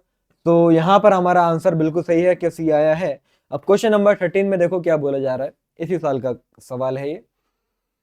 According to the Bohr atomic model hydrogen like atom जो होते हैं उसमें fifth orbit of the electron, भाई जो हमारा इलेक्ट्रॉन होता है वो फिफ्थ ऑर्बिट में अगर है तो उसकी रेडियस का रेशियो बताओ लिथियम और हीलियम का। तो ये भी मैं आपको बता देता हूं, ट्रिक वाला फॉर्मूला बताता हूं। किसी भी ऑर्बिट में मतलब कोई से भी अगर एनर्जी लेवल है तो उसकी रेडियस का फॉर्मूला आता है सॉल्व करके 0.529 एन स्क्वायर बाय जेड। किसी भी एटम में किसी भी एनर्जी लेवल की रेडियस का फॉर्मूला ये आता है 0.529 एन स्क्वायर बाय जेड, जहां पर एन वही हमारा एनर्जी लेवल और ये जेड एटॉमिक नंबर होता है। ये क्या बोल रहा है भाई। हाँ, तो फिलहाल हमें लिथियम और हीलियम का रेशियो चाहिए। तो रेडियस ऑफ लिथियम ऊपर और रेडियस ऑफ हीलियम नीचे। यहां से अगर आप देखें तो दोनों के है तो फिफ्थ ऑर्बिट ही, तो एन तो कांस्टेंट, सारी चीजें मुझे समझ में आ रही हैं कि सिर्फ और सिर्फ जेड के इनवर्सली प्रोपोर्शनल जाएगा। तो अगर जेड के इनवर्सली प्रोपोर्शनल जाएगा तो हीलियम का मतलब लिथियम का एटॉमिक नंबर नीचे 3 रखूंगा और हीलियम का एटॉमिक नंबर ऊपर 2 रखूंगा, तो रेशो ही हमारा 2/3 हो जाएगा। तो ऑप्शन बी ही करेक्ट आंसर हो जाएगा। जरा इसको बढ़िया तरीके से देखो, अच्छे से समझो, फिर हम आगे बढ़ेंगे। आया? चलें भाई, चलो। So option B is the correct answer. हाँ, ये देख लो, ये भी इसी साल की बात है। जब हमारा इलेक्ट्रॉन किसी भी ऑर्बिट के अंदर किसी भी एनर्जी लेवल में घूम रहा होता है, तो उसकी फ्रीक्वेंसी जो है वो किस तरह एन पे डिपेंड करती है, बना लेंगे। जैसे मैंने अभी आपको बताया कि रेडियस जो है वो 0.529 n square by z formula आता है, और वेलोसिटी का फॉर्मूला आता है 2.2 इंटू 10⁶ जेड बाय एन। देखो, ये एक्चुअल फॉर्मूले नहीं है, ये ट्रिक वाले फॉर्मूले हैं जो मैं तुमको बता रहा हूँ। ये प्री में बात तुमको पढ़ा रहा हूँ मैं, जो पेड बैच में पढ़ाई जाती है। तो फिलहाल अब आप यहां से देखो, हमें टाइम पीरियड मालूम होना चाहिए। अगर कोई इलेक्ट्रॉन ऐसे घूम रहा है किसी भी ऑर्बिट के अंदर, तो उसको एक चक्कर लगाने में जो डिस्टेंस कवर किया उसने, तो वो हो गया 2πr, और कितनी वेलोसिटी से करा वो हो गया v। तो यहां से अगर मैं देखूं तो टाइम पीरियड जो है वो 2πr/v है। सारे के सारे कांस्टेंट को उड़ाओ, तो मैं यहां से बोल सकता हूं कि टाइम पीरियड प्रोपोर्शनल आएगा r के, और r है हमारा n स्क्वायर बाय जेड, और नीचे आएगा v, तो v है हमारा z बाय n। तो यहां से मैंने देखा टाइम पीरियड प्रोपोर्शनल आ रहा है n³ बाय जेड स्क्वायर के। बात खत्म नहीं हुई अभी, टाइम पीरियड प्रोपोर्शनल आ रहा है n³ बाय जेड स्क्वायर के, और फ्रीक्वेंसी जो है वो टाइम पीरियड का ही रेसिप्रोकल होती है, तो फ्रीक्वेंसी हमारा प्रोपोर्शनल आएगा जेड स्क्वायर बाय n³ के। अब फ्रीक्वेंसी अगर n³ के इनवर्सली प्रोपोर्शनल है, एटॉमिक नंबर से मतलब ही नहीं यहां पर हमें, तो फ्रीक्वेंसी n³ के इनवर्सली प्रोपोर्शनल होने का मतलब ऑप्शन सी हो जाएगा। देख लीजिए, तो option C is the correct answer. आई बात मेरे प्यारे बच्चों समझ में? बहुत ही सिंपल। चलें आगे। चलो भाई साहब, option C is the correct answer. Question number 57 देखो, सॉरी क्या कह रहा हूं, क्वेश्चन नंबर 15। अरे मेरा दिमाग बहुत ही ज्यादा आज वो हो रहा है भाई, टंग बहुत ही स्लिप हो रही है, बहुत ही ज्यादा कंसंट्रेट करके मैं इस टाइम पढ़ा रहा हूँ। मतलब मेरा दिमाग इस टाइम पैसे मोड में जा चुका है यार। कई बार ऐसा होता है ना कि आप लोग जब पढ़ते रहते हो, पढ़ते रहते हो, पढ़ते पढ़ते पढ़ते पढ़ते दिमाग बिल्कुल ऐसा हो जाता है कि बस पता ही नहीं चल क्या रहा है। वो हो रहा है भाई इस टाइम। मुझे सुबह में उठ के बादाम और खाने चाहिए, 6 तो अभी खा रहा हूँ मैं लग रहा है कम पड़ रहा है फिलहाल। तो क्या बोले जा रहा है क्वेश्चन नंबर 15 के अंदर, तो for a hydrogen atom, the ratio of largest wavelength of Lyman series to that of Balmer series. अब लार्जेस्ट का मतलब क्या है? देखो, एनर्जी का फॉर्मूला होता है, एनर्जी डिफरेंस का फॉर्मूला hc/λ अगर है, तो मुझे वेवलेंथ लार्जेस्ट चाहिए।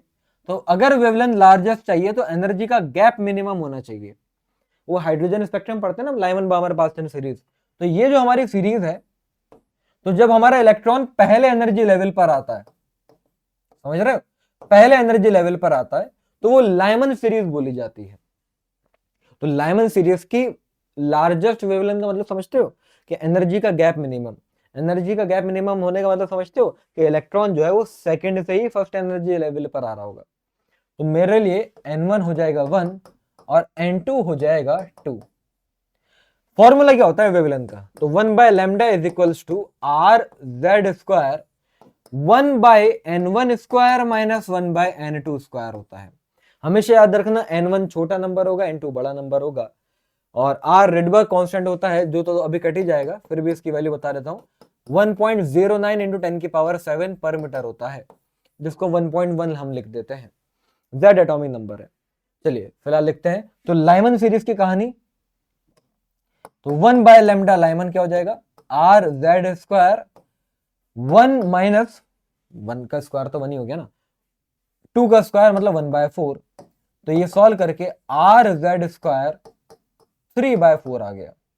ऐसे ही जब मैं बामर सीरीज की बात करूंगा, तो बामर सीरीज में इलेक्ट्रॉन आ रहा है, तो बामर सीरीज में इलेक्ट्रॉन आने का मतलब जब सेकंड एनर्जी लेवल पर आए, और शॉर्टेस्ट नहीं लॉन्गेस्ट की बात हो रही है, वेवलेंथ लॉन्गेस्ट तो एनर्जी का गैप मिनिमम, तो वो थर्ड से ही 2 पे आ रहा होगा। तो थर्ड से 2 पे आ रहा है, तो इसका मतलब यहाँ पर n1 जो है वो 2 हो जाएगा, और n2 जो है वो 3 हो जाएगा। तो 1/λ बामर कितना हो जाएगा भाई, आर जेड स्क्वायर 1/4 माइनस 1/9। इसको अगर मैं और तरीके से लिखता हूं, तो ये नीचे आ रहा है 36 और 9 - 4 ऊपर आ रहा है 5। क्या आंसर आ गया? अभी भी नहीं आया। अभी इनको डिवाइड करना है क्योंकि भाई रेशियो चाहिए लैम्डा लाइमन का ऊपर और बामर का नीचे। तो मैं क्या करता हूं, ये अगर इक्वेशन 1 है और ये अगर इक्वेशन 2 है तो मैं इक्वेशन 2 को 1 से डिवाइड कर देता हूं। तो ऊपर देखो 5/36 हो जाएगा और नीचे 3/4 हो जाएगा। सही लिखा है? हाँ। तो यहां से अगर हम देखें तो ये 5/36 इंटू 4/3, 4 9 36। तो ये रेशो आ रहा है 5/27। मतलब option A is the correct answer. देख लो भाई साहब अच्छे से। इस टाइप के क्वेश्चन और भी आगे आएंगे, वो आप लोग करना खुद से, ये मैंने एक करा दिया है। चले भाई, चलो नेक्स्ट क्वेश्चन की तरफ बढ़ेंगे। इसका आंसर ए आ गया। ये सिमिलर क्वेश्चन है। देखो भाई क्वेश्चन नंबर 16 में क्या बोला जा रहा है। यहां पर अगर हमारे पास बहुत सारी वही लाइंस है ना, और जिनको नहीं मालूम बता दूं भाई, पहले एनर्जी लेवल, भाई एनर्जी का फॉर्मूला 13.6 Z²/n² होता है। अगर हाइड्रोजन एटम तो Z की जगह पर 1 और पहला एनर्जी लेवल तो N की जगह पर 1। तो पहली एनर्जी लेवल की एनर्जी आती है माइनस का 13.6 इलेक्ट्रॉन वोल्ट, दूसरे की आती है माइनस का 3.4, तीसरे की आती है माइनस का 1.51, ऐसे सोहन चलती जाती है फॉर्मूला लगा लगा के। आपने क्या करा, आपने इलेक्ट्रॉन है एक, ठीक है, कहां है भाई, एक इलेक्ट्रॉन है, आपने एनर्जी दी, कितनी एनर्जी दी भाई, 10.2 इलेक्ट्रॉन वोल्ट की एनर्जी दी। अगर आप ध्यान से देखो ना, 13.6 और 3.4 का डिफरेंस 10.2 ही हो रहा है। मतलब अगर मैं इलेक्ट्रॉन को 10.2 इलेक्ट्रॉन वोल्ट की एनर्जी देता हूं तो वो पहले एनर्जी लेवल से निकल के दूसरे में चला गया, दूसरे में चला गया। अब आपसे ये कहा जा रहा है कि बताओ कितनी स्पेक्ट्रल लाइंस देखने को मिलेंगी। स्पेक्ट्रल लाइंस का मतलब ये, जब इलेक्ट्रॉन हायर एनर्जी से ग्राउंड पर आता है तो कितने कितने तरीके से आ सकता है। तो नंबर ऑफ स्पेक्ट्रल लाइंस का वैसे तो फॉर्मूला n इंटू n-1/2 होता है, लेकिन मेरे भाई यहां पर तो दूसरे पे ही था और दूसरे से पहले पे आ रहा है, तो n की जगह पर 2 रखना है खाली। तो यहां पर ये 2 इंटू 2-1/2 करने की जरूरत ही नहीं थी, हमें पहले ही दिख रहा है कि स्पेक्ट्रल लाइन एक ही तो होगी। हाँ, अगर ऐसा होता कि मैंने इसको इतनी एनर्जी दी होती कि वो थर्ड पे जाता, तो थर्ड से जब फर्स्ट पे आता तो आंसर हमारा कुछ और आता। फिर फॉर्मूला मैंने आपको बता दिया है, देख लो। आई होप आपका भी ये आंसर आया होगा।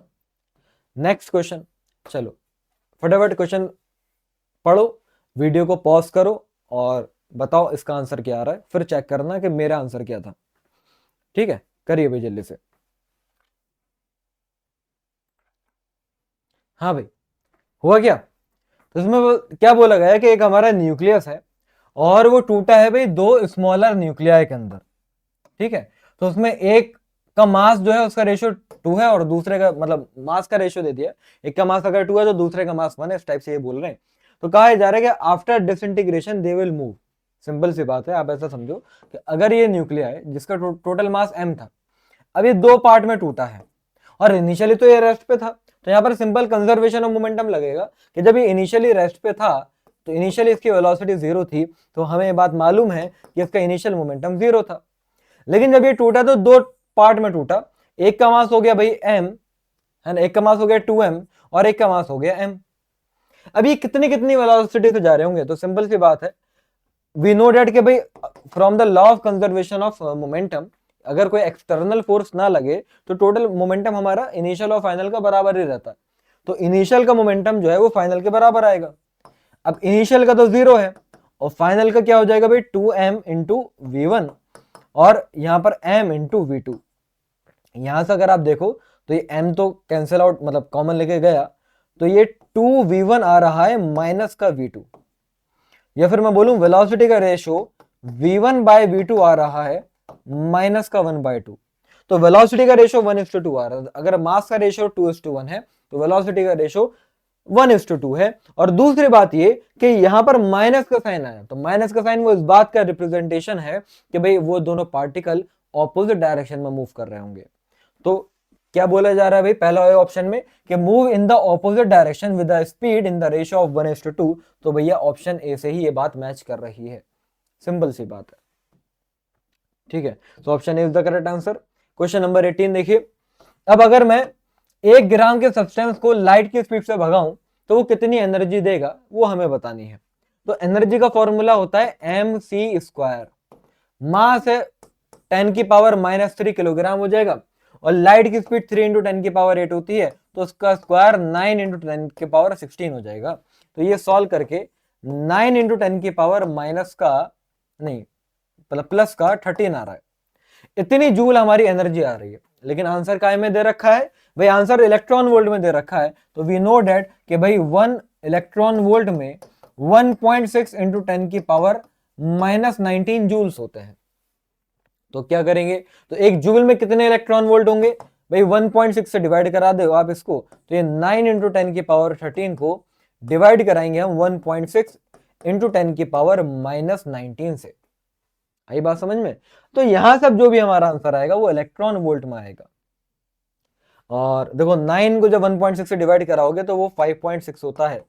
तो ये 5.6 10⁻13 ये है, और 19 और ऊपर जाके प्लस हो गई, तो 10⁻29 इलेक्ट्रॉन वोल्ट तो ये आ गया। अब 10 मेगा में चाहिए आंसर, तो यहां पर 6 अगर मैं 0 कम कर दूं तो ये 5.6 × 10⁻23 मेगा इलेक्ट्रॉन वोल्ट हो जाएगा। 6 0 कम किया ना मैंने, हाँ, लेकिन आंसर तो कुछ और ही आ रहा है यार, कहीं कोई मिस्टेक हो गई क्या। 9 × 10⁻16, हाँ हाँ हाँ, 9 और 3 यार, 29 कैसे हो जाएगा, मैंने क्या कर दिया, सॉरी सॉरी सॉरी। यहाँ पर ये 9 और 23 है ना, तो 9 और 3 12 होता है, तो ये 32 बन रहा होगा। ठीक है, ये 32 हो जाएगा बच्चों, सॉरी, इलेक्ट्रॉन वोल्ट। तो अब यहाँ से इसमें से अगर 6 0 कम करेंगे तो ये 5.6 × 10⁻24 मेगा इलेक्ट्रॉन वोल्ट आएगा। 6 0 कम करें तो 26 हो जाएगा। क्या हो गया मुझे यार, फिलहाल option A is the correct answer. सीधी सी मुद्दे की बात है, option A is the correct answer. Calculation आप लोग कर लीजिएगा प्लीज। बढ़े आगे, चलिए भाई मेरे प्यारे, बिल्कुल सही ऑप्शन। अरे यार, इसका तो आंसर ही नहीं दे रखा था, मैंने क्वेश्चन नंबर 19 का तुमको आंसर दिखा दिया, कोई बात नहीं। मास डिफेक्ट के ऊपर क्वेश्चन है। क्या बोला गया है कि भाई अगर हमारे बोरॉन है जिसका एटॉमिक नंबर 5 और मास नंबर है 12, एटॉमिक नंबर को हम Z से रिप्रेजेंट करते हैं, मास नंबर को A से, और Mp जो है वो मास ऑफ प्रोटॉन है, Mn जो है वो मास ऑफ न्यूट्रॉन है। तो न्यूक्लियर बाइंडिंग एनर्जी बता दो। तो सिंपल सी बात है, देखो हमारा मास डिफेक्ट का फॉर्मूला क्या होता है, Z into mass of proton plus A minus Z into mass of neutron. ये टोटल मास ऑफ न्यूक्लियन हो गया, और उसमें से हम न्यूक्लियस का मास माइनस करते हैं।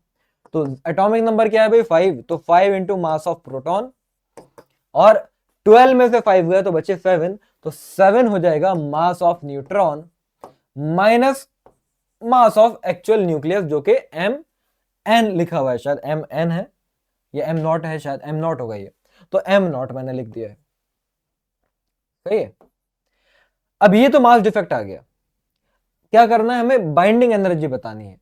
तो बाइंडिंग एनर्जी का फॉर्मूला कुछ नहीं, बाइंडिंग एनर्जी का फॉर्मूला हमारा डेल्टा एम इंटू सी स्क्वायर होता है। तो इसके आगे बस सी स्क्वायर और लग जाएगा, तो ये ऑप्शन ए से ही हमारा मैच कर जाएगा। देख लो भाई इसको बढ़िया तरीके से, फिर हम आगे बढ़ते हैं। आई बात समझ में, चले, चलो भाई। सो ऑप्शन ए था इसका आंसर। तो longest wavelength associated with pastel series, अब ये बोला जा रहा है, तो वो जो हमारा हाइड्रोजन स्पेक्ट्रम होता है, तो इसमें लाइमन बामर पास्टन, जब तीसरे नंबर पर हमारे इलेक्ट्रॉन आता है, तीसरे एनर्जी लेवल पर, तो वो हमारी पास्टन सीरीज बोली जाती है। और लॉन्गेस्ट वेवलेंथ का मतलब क्या हो गया, एनर्जी का गैप मिनिमम, तो चौथे से ही आ रहा होगा। सेम वही कहानी जो मैं पीछे पढ़ा के आ चुका हूं, 1/λ का फॉर्मूला क्या था भाई, RZ² 1/n1² माइनस 1/n2² लगा दो, तो 1/λ क्या हो जाएगा, R की वैल्यू रख देना, और हाइड्रोजन की बात हो रही होगी तो Z की जगह पर तो 1 ही आ जाएगा, और ये 1 - 9 माइनस 1/16, तो ये कर करा के हमारा R इंटू बन रहा है 16 - 9 कितना हो गया 7, तो 7/9 इंटू 16।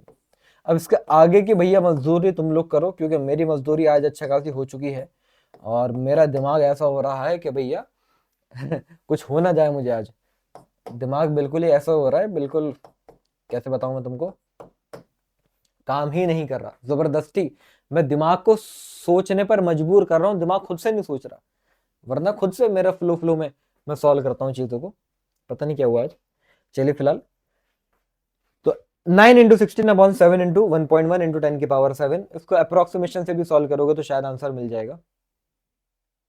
ठीक है भाई, 9 को 7 से डिवाइड करोगे तो 1 से थोड़ा सा बड़ा आएगा, और 1 से थोड़े से बड़े टर्म को 16 से मल्टीप्लाई कराओगे तो 16 से थोड़ा सा बड़ा 18 के आसपास बैठेगा क्या? ऑप्शन बी आ रहा है क्या? ओ भाई साहब ओ भाई साहब, क्या बात है, क्या बात है, तुक्का लगे है तो बहुत बढ़िया। तुम लोग सॉल्व कर लेना फिलहाल, अप्रोक्सीमेशन मेथड से बी आंसर आ रहा है। चले भाई चलते जाएंगे। अब ये क्वेश्चन मैं आप लोगों को होमवर्क में देता हूं क्योंकि सेम हम ये बात कर चुके हैं।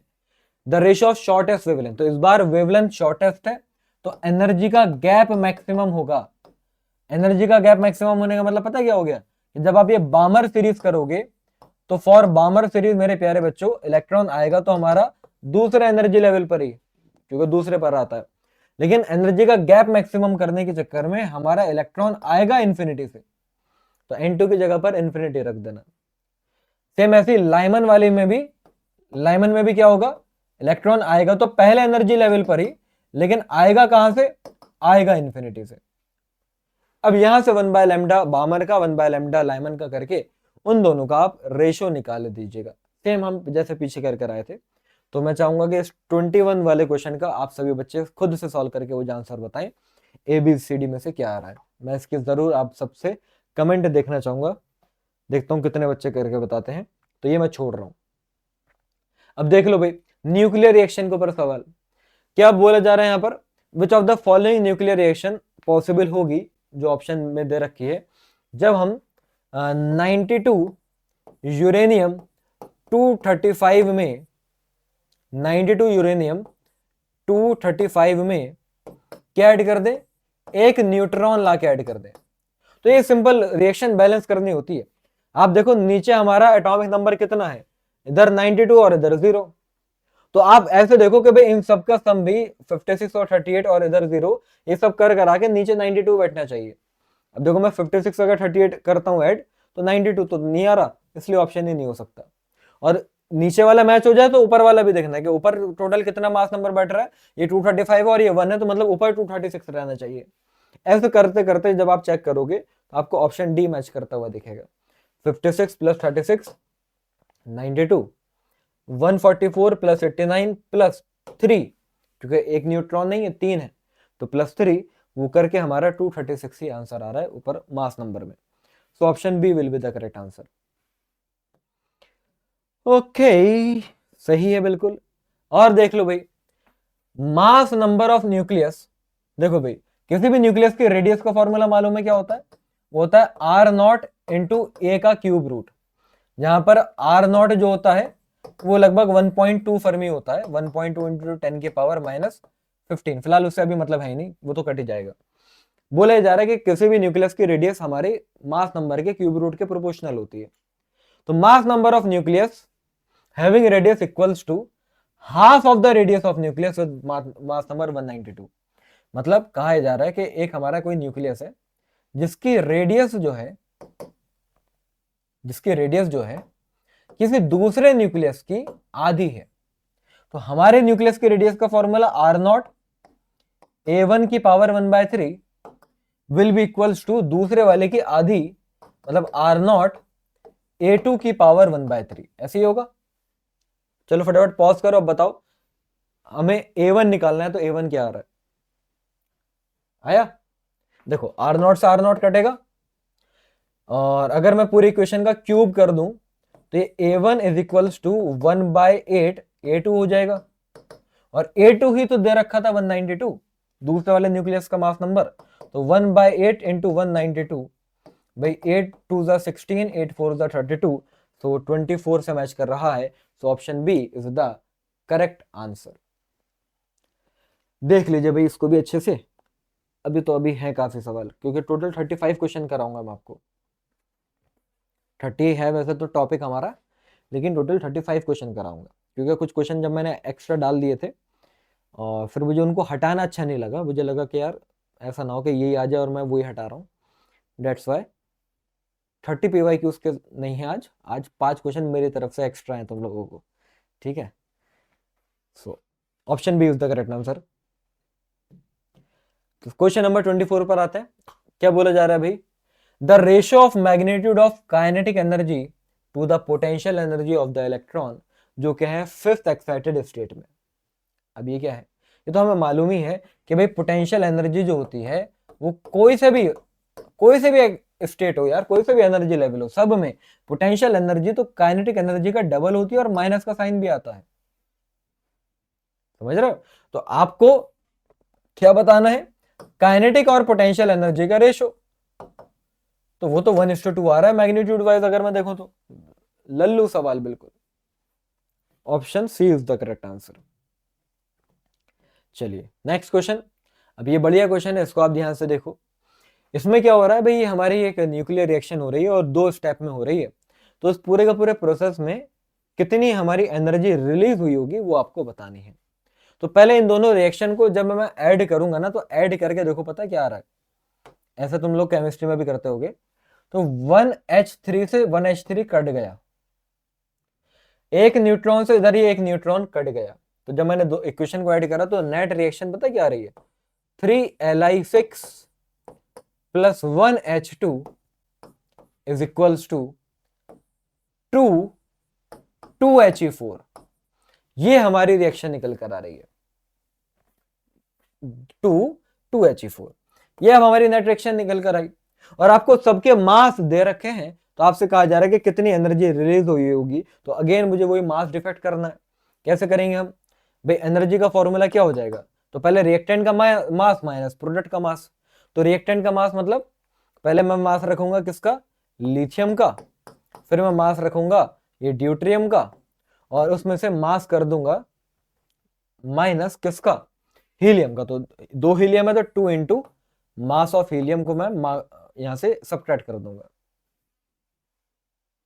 सही बोल रहे हैं? बिल्कुल सही बोल रहे हैं। तो ये 6.016 वाली कहानी और ये 2.017 वाली कहानी, इसको ऐड करेंगे और उसमें से 2 इंटू ये 10 टर्म करके माइनस करेंगे। आंसर नहीं आया अभी। अभी जो भी आंसर आएगा, एक प्रोटॉन को अगर लाइट की स्पीड से भगाते हैं तो एनर्जी मिलती है 931.5 मेगा इलेक्ट्रॉन वोल्ट। तो यहाँ पर जो भी ओवरऑल हमारा मास आएगा एटॉमिक मास यूनिट में ही आएगा, तो उसको 931.5 से मल्टीप्लाई करेंगे, then you will get the answer. तो ये भी मैं आप लोगों के लिए छोड़ रहा हूँ, ये भी क्या यही छोड़ रहा हूँ। दूसरा सवाल है जो आपके लिए छोड़ा है, बाकी तो सब मैंने करे हैं। तो ये होमवर्क में है। तो होमवर्क का मतलब कुछ नहीं, तुमको अभी वीडियो को पॉज करो, सॉल्व करो और बताओ ABCD में से क्या करेक्ट आ रहा है। इसके भी कमेंट मुझको चाहिए भाई। ओके चलिए फिलहाल देख लेना ये। नेक्स्ट क्वेश्चन पर आते हैं, क्वेश्चन नंबर 26। यहां पर क्या है, हमारे पास एक न्यूक्लियस है जिसका मास नंबर A1 तो वॉल्यूम V1, दूसरा मास नंबर A2 तो वॉल्यूम V2। दोनों की वॉल्यूम का रेशियो बता दो अगर मास नंबर की वैल्यू के रिलेशन हमको दे रखी है। तो V2 बाय V1, तो यार वॉल्यूम का फॉर्मूला 4/3 पाई आर क्यूब होता है। तो वॉल्यूम का फॉर्मूला अगर 4/3 पाई आर क्यूब है, तो सीधी सी बात है वॉल्यूम रेडियस के क्यूब के प्रोपोर्शनल है। तो मैं ऐसा लिख सकता हूं R2 बाय R1 का क्यूब। और हमें बात मालूम है कि रेडियस का फॉर्मूला होता है R0 a की पावर 1/3। मतलब ये हो जाएगा R0 क्यूब था, सॉरी, हाँ, तो R0 A2 की पावर 1/3 का होल क्यूब ऊपर और R0 A1 की पावर 1/3 का होल क्यूब नीचे। R0 से R0 कट जाएगा और क्यूब से क्यूब रूट भी कट जाएगा।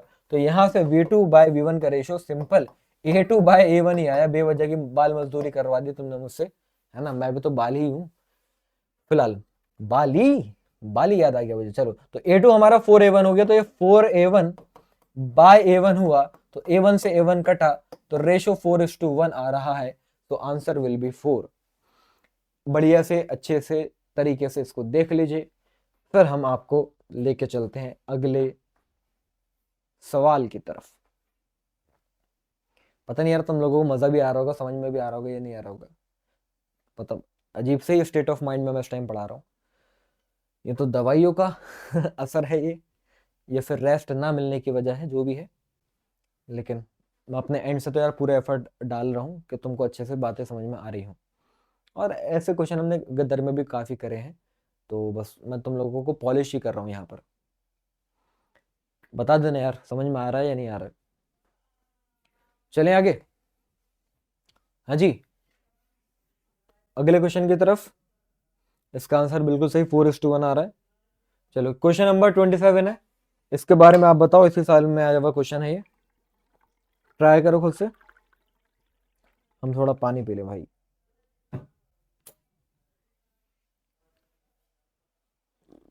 हम्म, बताओ ABCD में से क्या बैठेगा इसमें।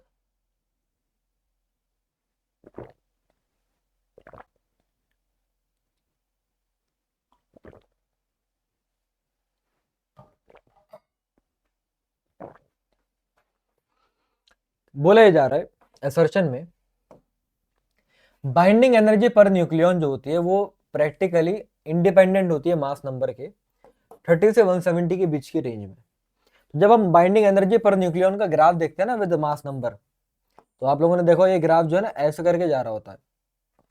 तो ये 30 से लेके 170 तक, 30 से 170 मास नंबर के बीच में ग्राफ कुछ इस तरीके से जाता है। पूरी तरह स्ट्रेट तो नहीं होता, लेकिन लगभग ऐसे ही होता है। तो हमने ये देखा कि कोई बहुत ज्यादा उतार चढ़ाव बाइंडिंग एनर्जी में आ नहीं रहा। वाई एक्सिस पर हम बाइंडिंग एनर्जी पर न्यूक्लियन लेते हैं, एक्स एक्सिस पर हम मास नंबर लेते हैं। तो 30 से 170 के बीच में कोई ज्यादा खास चेंज आ नहीं रहा। तो हम ये मानते हैं कि लगभग बाइंडिंग एनर्जी जो है वो इस रेंज में सेम ही रहती है, या फिर मास नंबर पर डिपेंड नहीं करती। तो मेरे हिसाब से तो ये बात सही है, फिर असर्शन सही हो गया। अच्छा, न्यूक्लियर फोर्स क्या लॉन्ग रेंज फोर्स है? जब बॉडी दूर दूर होती है तब लगती है क्या? अरे नहीं भाई साहब, हमारा न्यूक्लियस इतना छोटा, उसके अंदर छोटे छोटे प्रोटॉन और न्यूट्रॉन आपस में बिल्कुल घुसे हुए होते हैं, एक दूसरे के अंदर चिपके हुए होते हैं। तो न्यूक्लियर फोर्स जो है वो शॉर्ट रेंज फोर्स है। वो तभी लगती है जब पार्टिकल बहुत ही ज्यादा क्लोज होते हैं। तो रीजन भी सही है, लेकिन कोई इसको ऊपर वाले से कोई लेना देना तो नहीं है। तो assertion and reason are true, but reason correct explanation नहीं है असर्शन का। ओके, तो डी हो जाना चाहिए मेरे हिसाब से। तो कुछ गलत बोल दिया क्या? सॉरी, रीजन तो गलत हो गया ना। अरे यार, nuclear force is a short range force, तो शॉर्ट रेंज फोर्स है, तो सही कैसे हो गई ये बात? गलत हो गई। तो यहां पर हमारा असर्शन जो है वो सही है सिर्फ, बट रीजन इज फॉल्स, तो ए हो जाएगा। सॉरी यार, my bad. Next question number 28 पर हम आते हैं। तो इसमें क्या बोला जा रहा है भाई? एनर्जी हमारी रिलीज हो रही है जब दो ड्यूटेरियम आपस में जुड़ते हैं। जब 1H2 1H2 मिलके क्या बन रहा है? 2He4 बन रहे हैं। तो इस प्रोसेस में एनर्जी रिलीज होती है, और वो कितनी होती है वो बता दो। तो बाइंडिंग एनर्जी, एनर्जी रिलीज का फॉर्मूला क्या होता है भाई? Binding energy of product minus binding energy of reactant. तो प्रोडक्ट है हमारा हीलियम, और हीलियम के एक न्यूक्लियन की बाइंडिंग एनर्जी 7 है। तो हीलियम के न्यूक्लियन कितने हो गए भाई? देखो हीलियम के कितने न्यूक्लियन हो गए। हीलियम, नंबर ऑफ न्यूक्लियन का मतलब क्या होता है? मास नंबर ही तो होता है। तो हीलियम के अंदर 4 है मास नंबर, तो एक न्यूक्लियन की 7, तो ये 4 × 7 हो जाएगा। Minus binding energy of reactant, तो यहां पर देखो हाइड्रोजन में 2 मास नंबर, यहां पर 2 यहां पर, तो टोटल हो गए 4। और एक न्यूक्लियन की बाइंडिंग एनर्जी है 1.1, तो ये हो जाएगा 28 - 4.4, और ये करके आ रहा है 23.6 mega electron volt. So option C is the correct answer. आई बात समझ में बढ़िया से? चले, so option C is the correct answer मेरे प्यारो। क्वेश्चन नंबर 29, ये होमवर्क में कर लेना, क्योंकि इस टाइप का मैंने कराया था, अभी तो कराया था कि मास डिफेक्ट अगर 0.4 ग्राम है तो एनर्जी बता दो। तो एनर्जी का फॉर्मूला क्या हो जाएगा? 0.4 किलोग्राम में करने के लिए 10⁻³ ई का फॉर्मूला mc² होता है ना। तो लाइट की स्पीड 3 × 10⁸ का स्क्वायर करेंगे तो 9 × 10⁻16, और ये आंसर आ रहा होगा जूल्स में। एंड वी नो डेट के भाई 1 किलोवाट आवर में 3.6 × 10⁻6 जूल्स ही तो होते हैं। अब लाओ, अब करा ही देता हूँ यार, उसमें भी क्या बचा है। तो ये हो जाएगा 3.6 इंटू 10⁻13 जूल आंसर आ रहा है। किलोवाट आवर में चाहिए तो 3.6 इंटू 10⁻6 से डिवाइड करा दूंगा, तो ये हो जाएगा 10⁻7 किलोवाट आवर। अब अगर 10⁻7 किलोवाट आवर आंसर आ रहा है तो हमारा आंसर n इंटू 10⁻7 था, तो n की जगह पर 1 आ जाएगा। तो n की वैल्यू इज 1। देख लीजिए इसको बढ़िया से, अच्छे तरीके से दिमाग में बढ़िया से बिठा लो। ऑप्शन 1 इज मतलब आंसर इज 1। अब देखो मैंने काफी क्वेश्चन ना तुमको करा दिए, किस किस के, atoms, nuclei and dual nature, ये हमने अच्छे से कर लिए। इसलिए मैंने सेमीकंडक्टर के रह गए थे क्वेश्चन, तो मैंने सोचा यार सेमीकंडक्टर ना कराऊं ये तो अच्छा नहीं होगा, तो इसलिए अब हम 6 सवाल जो है वो सेमीकंडक्टर के ऊपर करेंगे। और सेमीकंडक्टर का पहले सवाल का आंसर तुम्हारे सामने कैसे आ गया ये, चलो अब तो आंसर ही आ गया, फिलहाल फिर भी मैं करा देता हूँ। तो अब हम सेमीकंडक्टर के क्वेश्चन करेंगे, किस किस तरीके से आते हैं। मेनली सारे क्वेश्चन लॉजिक गेट के आते हैं, अगर वो तुम्हें अच्छे से आता है तो तुम ये कर पाओगे, और अगर तुम्हें ये मालूम ही नहीं एंड गेट, और गेट, नैंड गेट क्या होता है, तो तुम भाई साहब ये कर ही नहीं पाओगे, चाहे मैं कितने भी अच्छे से समझा दूं। तो तुम्हारा पहला काम क्या है, मेरा गदर का सेशन जाओ, या कहीं पर भी मैंने जो मॉडर्न फिजिक्स पढ़ाया है उसमें सेमीकंडक्टर वाले टॉपिक में जब मैंने लॉजिक गेट सिखाया तो पहले एक बार वो देख लो। 5 से 10 मिनट में मैंने सारी बातें सिखा दी होंगी वहां पर। वो करने के बाद जब तुम ये करोगे तो तुमसे सारे क्वेश्चन खुद से बन जाएंगे, वरना अभी तुम्हें कुछ समझ में ही नहीं आएगा। ठीक है, तो चलिए, बाकी तो करना आपको खुद ही से है, मैं तो करा चुका हूँ यार कई बार ये चीजें, तो एक दो चीजें मैं आपको सिखा देता हूँ। हिम्मत तो नहीं हो रही यार, अभी पता नहीं क्या हो रहा है मेरे सर में। फिलहाल यहाँ ए और बी की बात हो रही है, तो यहाँ पर हमें इनपुट देना है और उसके हिसाब से आउटपुट आएगा, और चेक करना है कि भाई इन चारों में से कौन सी ट्रुथ टेबल सही है। जैसे कि ए और बी दोनों से मैंने 0 0 मान लो इनपुट दिया, तो ए से यहाँ पर 0 गया, और यहाँ जब बी से 0 चला तो ये नॉट गेट आया, तो यहाँ पर ये 1 हो गया। नॉट गेट में चीजें उल्टी हो जाती हैं। और ये एंड गेट है, एंड गेट में मल्टीप्लाई होता है, तो 0 और 1 मल्टीप्लाई होकर 0 हो गया। फिर ए से जब ऐसे ही चला तो 0 जब नॉट से पास हुआ तो 0 का उल्टा 1 हो गया, और जब ये 0 ऐसे चला तो चलते चलते यहाँ पर 0 आ गया। अगेन ये 1 और 0 मल्टीप्लाई होकर 0 हो गया। और ये अब आगे जो ऐसे मछली जैसा शेप होता है, उस मछली जैसे मुंह का, इसको हम और गेट कहते हैं, इसमें चीजें ऐड होती हैं। तो यहाँ पर 0 और 0 ऐड करके 0 ही आएगा। मतलब जब मैंने इनपुट 0 0 दिया तो आउटपुट भी मेरा 0 आया। तो यहाँ पर देखो 0 0 देने पर 0 आ रहा है। वैसे तो चारों में ही आ रहा है, लेकिन मैंने तुमको समझाया है फिलहाल। ऐसे कर करके देखना, फिर ए की जगह पर 0 रखना, बी की जगह पर 1 रखना, फिर ए की जगह पर 1 रखना, बी की जगह पर 0 रखना, फिर दोनों जगह 1 1 रखना, देन यू विल गेट के आंसर हमारा डी आएगा। अच्छे से इसको एक बार देख लीजिए। फिलहाल 30 क्वेश्चन की बात हुई थी, तो 30 क्वेश्चन मैंने करा दिए हैं, लेकिन चलो करा देते हैं। सेमीकंडक्टर के क्वेश्चन वरना तुम बोलोगे कराए नहीं, और कर लो। यहाँ पर आपको ये जो पूरा का पूरा स्ट्रक्चर दे रखा है, कहा जा रहा है कि यहाँ से जो ऊपर से आउटपुट निकल कर आएगा, सेम वही आउटपुट इन चारों में से कौन सी बात समझाएगी हमको, मतलब वही आउटपुट चाहिए होगा। तो इसको हम करेंगे बूलियन अलजेब्रा से। यहाँ से मान लो ए गया, ए गया, यहाँ से बी गया, लेकिन नॉट से पास हुआ, तो यहाँ पर जब वो पहुंचा तो वो बी बार हो गया। एंड गेट से पास हुआ तो ये ए बी बार हो जाएगा, मल्टीप्लाई हो गया। ऊपर से देखो ए आया और ये बी आया, तो यहाँ ए और बी जब एंटर करे तो मल्टीप्लाई होके वो ए बी हो गया। अब आप देखिए ए बी का बार प्लस ए बी, क्योंकि ये और गेट है और आगे नॉट का साइन भी है, तो पूरे के ऊपर बार आ जाएगा। ये हमारा आउटपुट वाई दे रहा है। अब यहां पर अगर मैं लगा देता हूं, क्या लगाता हूं, यहां पर आप देखो मैं कॉमन ले लेता हूं ए, तो जब मैंने ए कॉमन लिया तो ये बी बार प्लस बी बन गया, और पूरे पर बार तो है, तो ये A B bar plus B का मतलब क्या हो गया। देखो कंप्यूटर में 0 या फिर 1 ही लैंग्वेज चलती है, बाइनरी लैंग्वेज चलती है ना। तो अगर मान लो बी बार की वैल्यू 1 है तो फिर बी की वैल्यू 0 होगी, उल्टा होता है। तो 1 + 0 आएगा तो 1 ही, तो यहाँ पर a × 1 आ गया, a × 1 a ही होगा। तो हमारा जो आउटपुट आ रहा है वो a बार आ रहा है।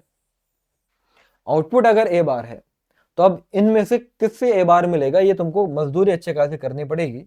लो पहले से निकलते हैं। तो यहाँ से a चला, a चला चला चला चला तो ऊपर भी a गया, नीचे भी a गया, a और a मल्टीप्लाई होके a हो गया, और आगे नैंड गेट है ना, तो नॉट भी आया, तो मल्टीप्लाई होके a हो गया और उल्टा करके ए बार हो गया। तो यहां से पहले वाले केस में आप देखो तो हमारा आउटपुट ए बार ही आ रहा है। That means option A correct answer हो जाएगा। समझे, ऑप्शन ए ही हमारा करेक्ट आंसर हो जाएगा। लो, पहली बार में पता चल गया, बाकी तुम और ट्राई करके देखना खुद से, तो वो मैच नहीं होगा ये बार से। सही है मेरे भाई। नेक्स्ट क्वेश्चन, इसमें क्या कहा जा रहा है भाई, बताओ भाई करंट जो है, करंट कितनी आएगी इस पूरे सर्किट में। तो यहां पर ये दो हमारी डायोड्स लगी हुई हैं और वो दोनों की दोनों फॉरवर्ड बायस में। देखो ये पॉजिटिव नेगेटिव प्लेट है, ये ट्राइंगल जो होता है वो पी वाला होता है, ये जो लाइन होती है वो एन होती है। तो पी एन जंक्शन डायोड में आप देख सकते हैं पी जो है वो पॉजिटिव प्लेट से जुड़ा हुआ है हायर पोटेंशियल से, और एन जो है वो लोअर पोटेंशियल से जुड़ा हुआ है। तो ये दोनों में करंट जाएगी, तो इक्विवेलेंट रेजिस्टेंस पैरेलल में हो जाएगा 20 और 20 का 10। तो आई का फॉर्मूला होता है V बाय आर, तो V तो है 5 और इक्विवेलेंट रेजिस्टेंस है हमारा 10, तो आंसर आ जाएगा 0.5 ampere. So option D is the correct answer. Okay, अच्छे से इसको एक बार देख लीजिए, फिर हम आगे बढ़ते हैं।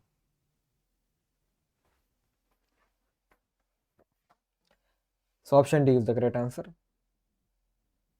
चलो एक बार ये क्वेश्चन भी देख ही लेते हैं। यहां पर ये भयानक सा तुमको देखने में लग सकता है, लेकिन है बहुत ही इजी। कि अगर ये सेल हमारा जो 6 वोल्ट का है, ये कनेक्टेड है भाई, इधर ये 4 ओम, ये 4 ओम और ये 4 ओम देखो पैरेलल में है। तो पहले वाले केस में आपसे कह रहे हैं कि टोटल रेजिस्टेंस 6 ओम आ रहा है भाई।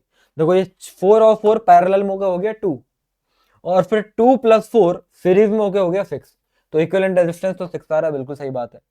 अच्छा, करंट का formula total EMF upon total resistance. तो ईएमएफ बैटरी का 6, टोटल रेजिस्टेंस भी 6, तो करंट क्या 1 एम्पियर आ रही है, बिल्कुल आ रही है। तो ये भी बात सही। अब आप जरा ये देखो, ये जो हमारा सीडी वाला वायर है, इसके अबाउट 4 ओम का हमारा पोटेंशियल है, सीडी वाला वायर। और यहां पर अगर ये 4 और 4 को मैं इक्विवेलेंट रेजिस्टेंस 2 करके लिख दूं, तो ये जो डीबी वाला वायर है, इसका रेजिस्टेंस हमारा 2 ओम हमें दिख रहा है, लेकिन ये लगा हुआ तो कहीं ना कहीं 6 वोल्ट की बैटरी से ही है। जिनको नहीं मालूम मैं बता दूं भाई, हमारा जो पोटेंशियल है वो बढ़ता है सीरीज में, ये पढ़ा है मैंने आप लोगों को करंट इलेक्ट्रिसिटी में। तो कितना कितना पोटेंशियल बढ़ गया होगा। तो भाई अगर रेशियो मेथड भी लगाओगे या जनरली भी देखो भाई, ये 2:1 का रेशियो है, तो पोटेंशियल भी 2:1 के रेशियो में बढ़ेगा। या फिर सीधे सीधे बोलूं कि 6 वोल्ट है तो इधर 4 वोल्ट जाएगा, इधर 2 वोल्ट जाएगा। नहीं आया ऐसे समझ में, तो मैंने पढ़ाया था फॉर्मूला V1 का, R1 upon R1 plus R2 into total potential. तो पहले वाले का रेजिस्टेंस इज 4, रेजिस्टेंस का सम इज 6 इंटू 6, तो देखो V1 क्या आ रहा है 4 वोल्ट, तो इसके अबाउट पोटेंशियल 4 वोल्ट आएगा, तो इसके अबाउट बचा हुआ 2 वोल्ट आएगा। तो ये बोल रहे हैं पोटेंशियल अक्रॉस ए बी वाला वायर, ए बी वाला वायर मतलब ये। अब पैरेलल में तो पोटेंशियल सेम होता है ना, तो जो डीबी के अबाउट आएगा वो ए बी का अबाउट आएगा। तो क्या 4 वोल्ट आ रहा है इसके अबाउट, नहीं 2 वोल्ट आ रहा है। तो ये बात गलत हो गई। सीडी वाली बात सही है, सीडी वाले के अबाउट 4 वोल्ट आ रहा है, तो डी वाली बात सही हो गई। टोटल रेजिस्टेंस तो 6 आ रहा था, 8 कौन सा आएगा, तो ई वाली बात भी गलत होगी। तो A B D, option D is the correct answer. अच्छे से इसको एक बार देख लीजिए, फिर हम आगे बढ़ते हैं मेरे प्यारे। चलिए भाई, next next next question number, अबे यार आंसर ही आ जाता है, ये तो गलत बात है, ये तो वरना मैं तुमको होमवर्क में देने वाला था। चलो कर लेना फिलहाल इसे। यहां से हम ए और बी दो इनपुट दे रहे हैं और आपको एक्स और वाई की वैल्यू बतानी है। ट्रुथ टेबल देख रहे हो, तो यहाँ पर देखो जब मैंने वैल्यू ए की 0 और बी की 1 दी, तो एक्स की वैल्यू क्या आई वो निकालनी है। चलो एक मैं करवा देता हूं। तो ए की जब मैंने 0 दी और बी की 1 दी, तो 0 और 1 मल्टीप्लाई हो गया 0 हो गया। और यहां से देखो जब ये 0 चला तो ये 1 आ गया, और जब ये 1 चला तो ये 0 हो गया। 0 और 1 मल्टीप्लाई हो गया, हो तो अभी भी 0 ही गया, क्या फर्क पड़ा। फिर 0 और 0 ऐड करके, क्योंकि और गेट है तो 0 ही आएगा और उसका उल्टा 1 हो जाएगा। मतलब क्या हो गया कि 0 और 1 इनपुट देने के बाद आउटपुट जो आ रहा है हमारा एक्स जो आ रहा है वो 1 आ रहा है। सेम ऐसे जब आप 1 और 0 इनपुट देंगे तो जो हमारा आउटपुट आएगा तो भी वो भी 1 ही आएगा। तो इसका आंसर इस वजह से हमारा ए हो जाता है। करके आप लोग देख लीजिएगा। फिलहाल option A is the correct answer. और लास्ट क्वेश्चन आज के हमारे धमाकेदार सेशन का तुम्हारे सामने मेरे प्यारे बच्चों ये रहा कि जो लॉजिक गेट है किसकी तरह बिहेव कर रहा है। तो यहां से देखो ए चला तो एक बार हो जाएगा और ये बी बार हो जाएगा क्योंकि नॉट गेट से पास हुआ। फिर ये एंड गेट है तो ये मल्टीप्लाई हो जाएगा, तो ए बार और बी बार मल्टीप्लाई हो गया, और आगे नॉट का साइन भी है तो ये पूरे के ऊपर भी बार लग जाएगा। फिर एक होता है हमारा डी मॉर्गन्स थ्योरम जो कहता है break the bar change the sign. तो अगर मैं इस बार को ब्रेक कर देता हूं तो बार का बार हो जाएगा और बी बार का बार हो जाएगा और साइन चेंज हो जाएगा, तो मल्टीप्लाई का वो प्लस हो जाता है, प्लस का मल्टीप्लाई, मल्टीप्लाई का प्लस। फिलहाल ए बार का बार क्या हो गया, ए हो गया है ना, और बी बार का बार क्या हो गया, बी हो गया। तो y जो आ रहा है वो a प्लस बी आ रहा है। तो ये पूरा का पूरा सिस्टम कौन से गेट की तरह बिहेव कर रहा है भैया, सिंपल ऐड कर रहा है। सिंपल ऐड तो और गेट करता है, तो ये और गेट की तरह बिहेव कर रहा है। ऐसे क्वेश्चन भी 2026 में आपको बिल्कुल देखने को मिलेंगे। ठीक है, तो भाई जितना मैंने बोला था इस स्टेट ऑफ माइंड में, मैंने उससे तुमको 5 क्वेश्चन और भर्ती कराए हैं। होमवर्क में मैं तुमको दे रहा हूं और क्वेश्चन, लगभग 4 क्वेश्चन और दे रहा हूं मैं तुमको सेमीकंडक्टर के, ये मैंने डाल रखे हैं, तो ये और अच्छे से प्रैक्टिस कर लेना। ठीक है, तो टोटल 39 क्वेश्चन है फिलहाल। वो जरूर करिएगा और बताइएगा कि आज का सेशन कैसा रहा यार। थोड़ा सा मैं बहुत अच्छे तरीके से, मुझे लगता है शायद मैं नहीं सिखा पाया अब, या तो मुझे ऐसा लग रहा है या फिर एक्चुअल में ऐसा है, जो भी हो। आई होप तुम लोगों ने समझ तो ली होंगी बातें, तो एक बार मुझे बता देना प्लीज यार। ठीक है, तो मिलते हैं बच्चों इसी तरीके से अगले सेशन में, अगले और किसी धमाकेदार चैप्टर के 30 मोस्ट इंपॉर्टेंट पीवाईक्यूज के साथ। और बस कमेंट करके बता दो आज का सेशन कैसा लगा, और हाजिर हो जाएंगे तुम्हारे लिए अगले सेशन में। ठीक है मेरे प्यारे बच्चों, तो मिलते हैं। जब तक के लिए अच्छे से पढ़ाई करते रहो, मेहनत करते रहो, गदर के सारे सेशन लगाते रहो। एक भी सेशन फिजिक्स का तुम्हारा छूटना नहीं चाहिए। जितने भी मैं लेकर आ रहा हूँ अगर तुम उतना कर लेते हो 80+ आराम से आएंगे बच्चों। तो मिलते हैं अगले सेशन में, जब तक के लिए tata bye bye, see you, जय हिंद।